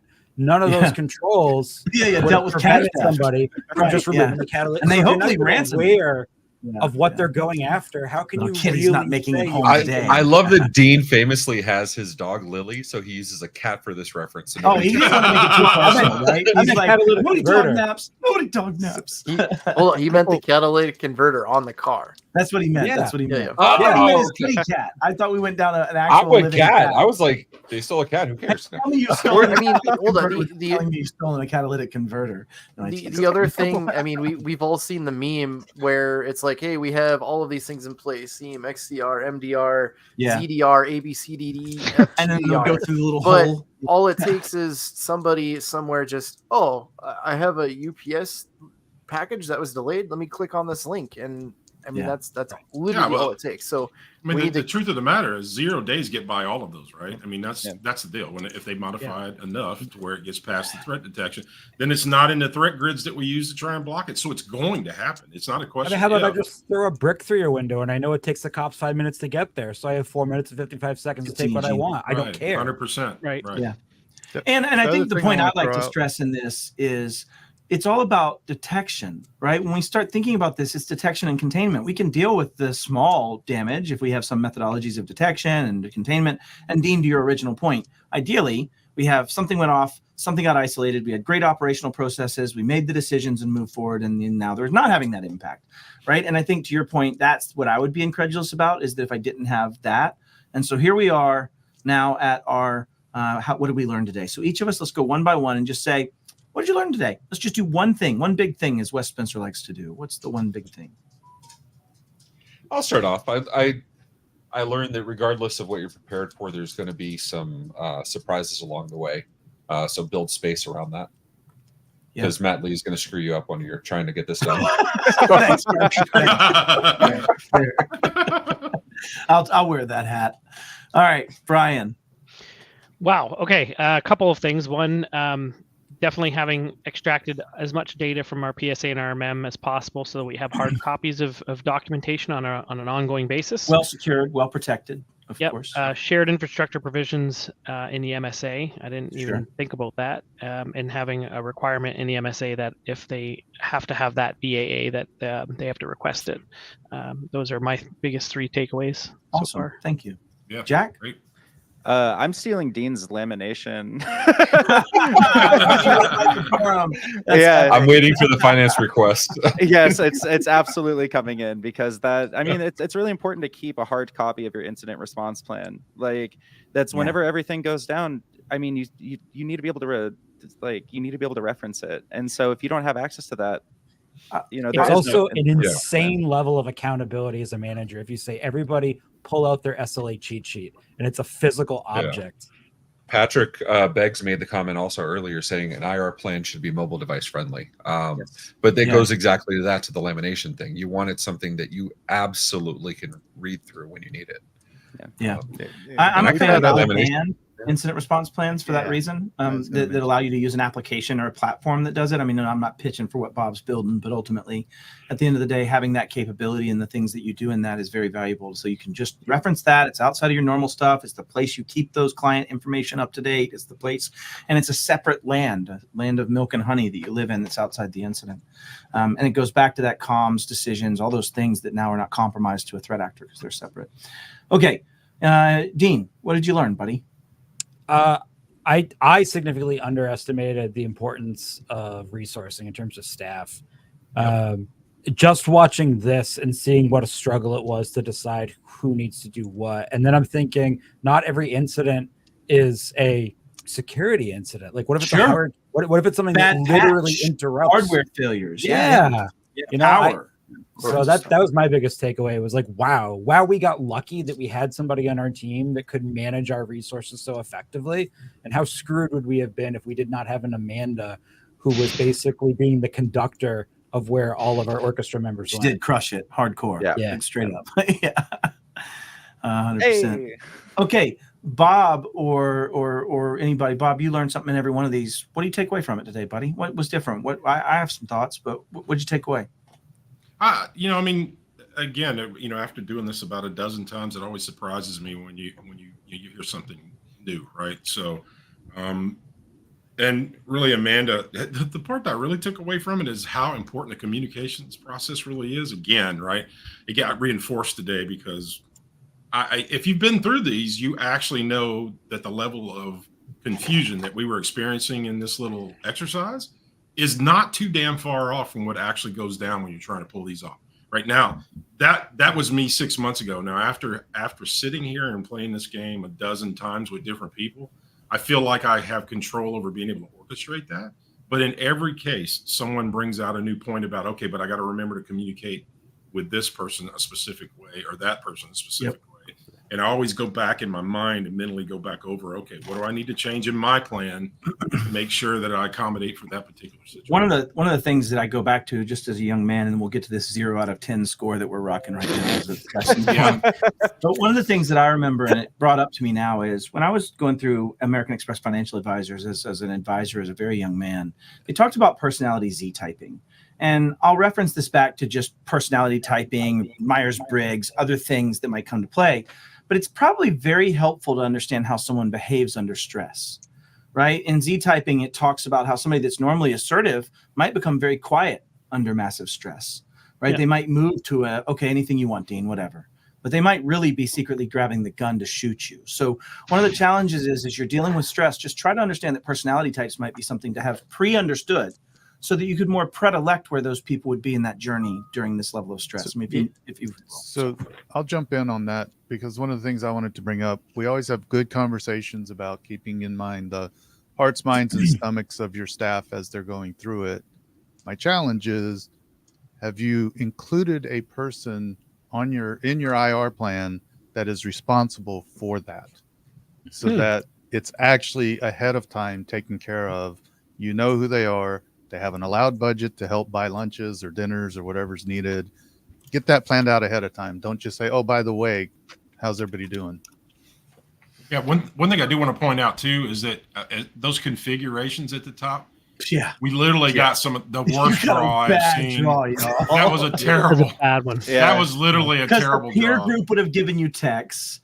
The published SLAs are good. The enforced overtime would have given you text, but would have cost more text. The policy on technical wellness not being there would have cost worse. So, like, you got also just lost text along the way. That was a very accurate role. I spent a lot of time on Reddit doing operations coaching MSPs, and this describes probably at least 60% of the space. Oh yeah. Oh, I'm just trying to make you feel better about the 0. Yeah, you know what I mean? I Because haven't seen a 0 in a minute. I'm not gonna lie. This is a whole Facebook group. What are you talking about? Like, I've met all these MSPs. Yeah, I mean, you also lost a lot of text on along those the way. MSPs either, because we've all been there. This is your opportunity to grow, and maybe that's what I'll leave with you on this. Is this cost what, an hour and a half of y'all's time? Yeah. How much can it change the next 6 weeks of your life over some of these conversation points as an MSP, and maybe even when it really happens? So if you're not doing this, if you're out there and you're watching this, or if you've seen it, there's no shame. It's all fun. Come join us. We will not have fun. We have different scenarios coming too that are going to be even worse. Better, even better. I don't think you're selling this as well as you think you are. I may not. Let Bob answer this. Yeah, there will be different scenarios. There'll be different scenarios. But like, yeah. Are we looking at this and like, I think we're all in agreement. This MSP is dead in the water. Like, this MSP is not living another 60 days, right? Like, this is a shutdown event. The other thing that this shows too is there might not be a way to win the game, but how can you fail the least amount, right? Right. Fails what you're going to be up against. Yeah. Ethan, why don't you share just for the next play, just a little bit of your strategy that typically plays out for you, even with these worst case scenarios? What's your strategy? Just give it away a little bit. At some point, part of my strategy is you need to start to save some of those clients. And so they might not be the biggest clients, but starting to save those small clients, those little, pennies, nickels, those add up. And that gets you to a point where you can start to have enough to get on. Now, ideally, you are making it, so my strategy is kind of that: get those smaller clients fully restored so they could be paying you completely, and you get that cash flow coming in, and you have those conversations with those largers like, hey, I'm going to be helping you out, but we've set up ideally processes to, I think it was Dean who talked about early, what are those pen and paper processes people can do? And how have we worked out those business continuity? Because we're talking ransomware, but what happens when a hurricane blows through, right? Or something to that effect that isn't this, or it's a security incident that you just need to take the time to investigate. Like, what I think clients don't always realize, and MSPs do a horrible job for most of them that I've talked to of educating them, is the amount of time it takes to really make sure that a threat actor has been evicted from an environment. Too many times people are like, oh, well, we reset the password on, Matt's email account. There's no business email compromise. No threat actor didn't take over that email. We're fine. Go back. And,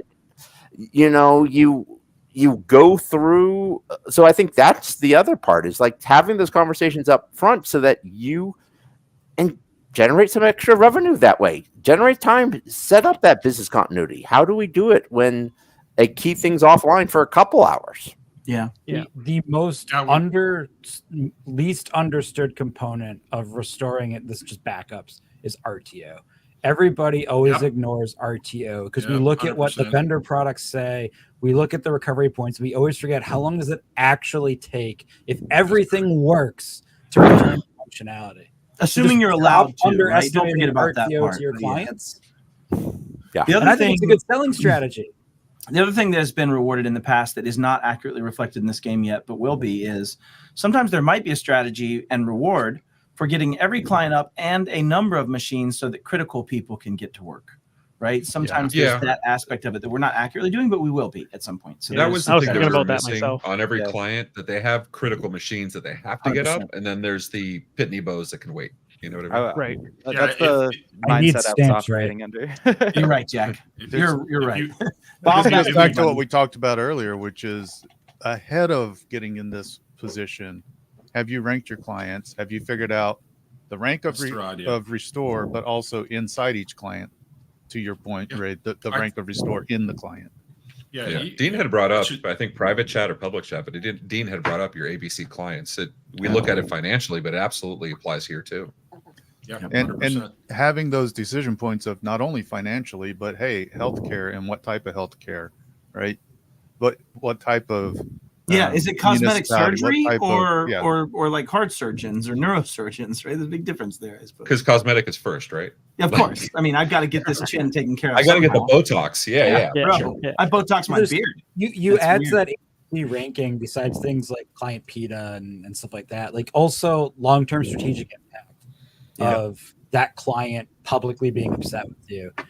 Because sometimes you will, like, you think about like fighting actual forest fires, like sometimes you will sacrifice a portion of trees, which are valuable. I love trees, but because other stuff's more important. Yep. It's greater good. That will be part of the game. And if you've already made that decision, that's just easier in the moment to be less emotional. And that's the point, Dean. I want to hone in on this, because if you've already made the decision and you're wrong versus being wrong while making the decision has a very different impact in what played out, right? Like, it's one thing to plan out extensively and then be wrong. That shows defensibility, that shows prior knowledge and thought, that shows due care, that shows due process, right? Or at least due care, I'm sorry. And so when you think about that, not doing that and being wrong has a very different outcome. And I think that's the argument I want to leave people with in my mind, which is, go ahead and do this and you're probably going to be wrong.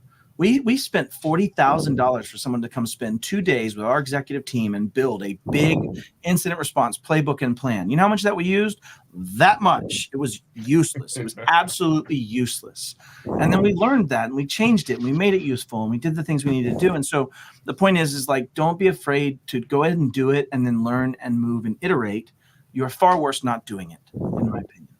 Well, by the way, this is the place to fail. You know what I mean? Man. Be involved in these exercises and bust your ass right here in front of everybody, right? Because in the end, the more you do it, the better you get at it. That's just how it works. We could have corked the bat and given them a better draw, though, if we were nice humans, Bob. There's literally, we have no soul when it comes to that, right? I mean, it's brutal. It can be brutal at times. It's random, and we don't make it easy. I would say that's almost the best part of the game, really is. And I mean, you guys have been in the industry, you've done tabletops, you've probably done tactical ones.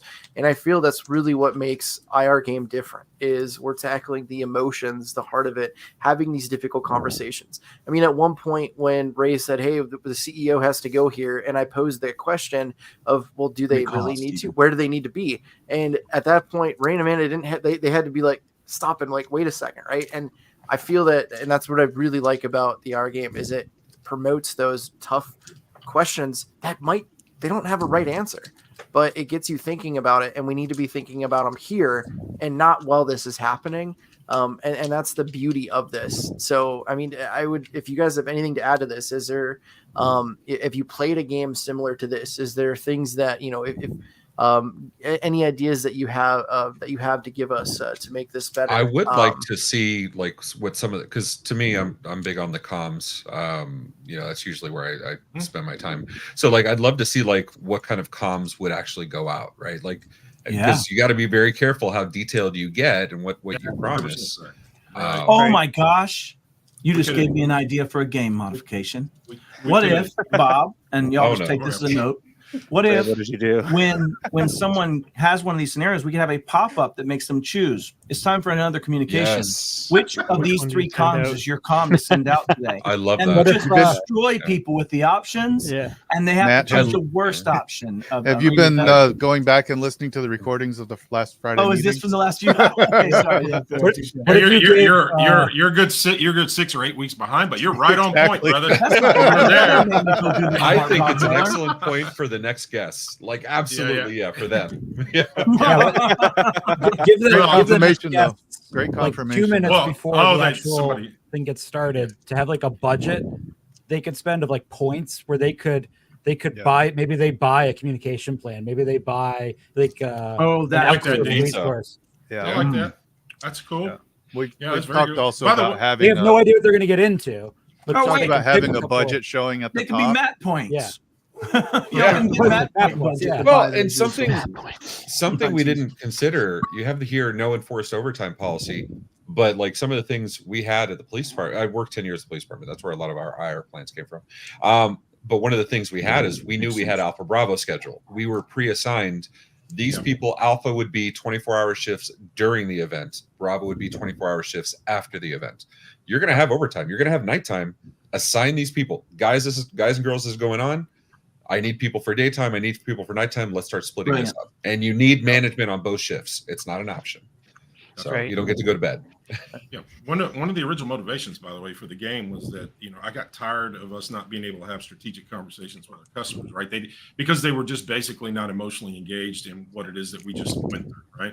So that's always been a problem. So the idea was to build a game that they could take part in, that an MSP could take and run this exercise with their customers. Because if you sit in here as a C-level individual and you play this, you never leave this game the same, right? Because now you can't unlearn what you just learned. You know what I mean? And it changes the dialogue. So that really was the initial motivation to kind of pushing it this way.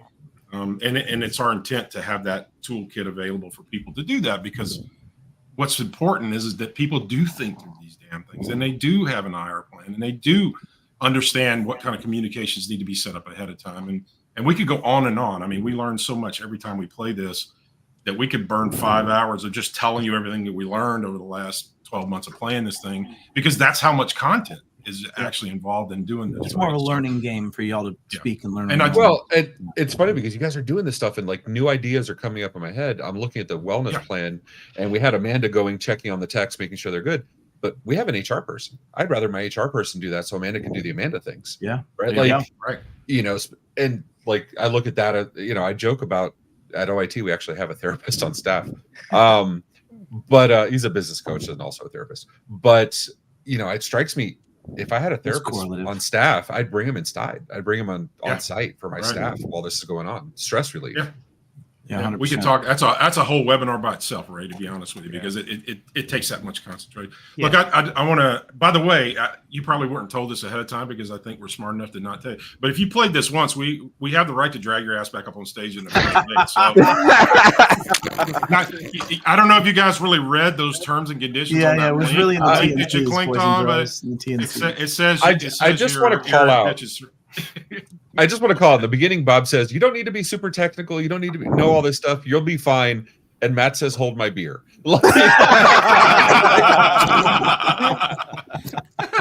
Yeah. Oh, it's fair. All right, guys. Well, look, you know what? For playing. We're a couple hours into this. Look, man, this was great. It was really a joy to have you in this. I'm glad we had a good we had a good session and could go through this. And look, we'll take input. Mr. Hohbein is correct. We love input. you guys are always welcome to submit ideas, and we are always building out what we're going to do next. And for people who want to be a part of this, because someone said that, hey, Bob, you should mention, how people can be a part of this.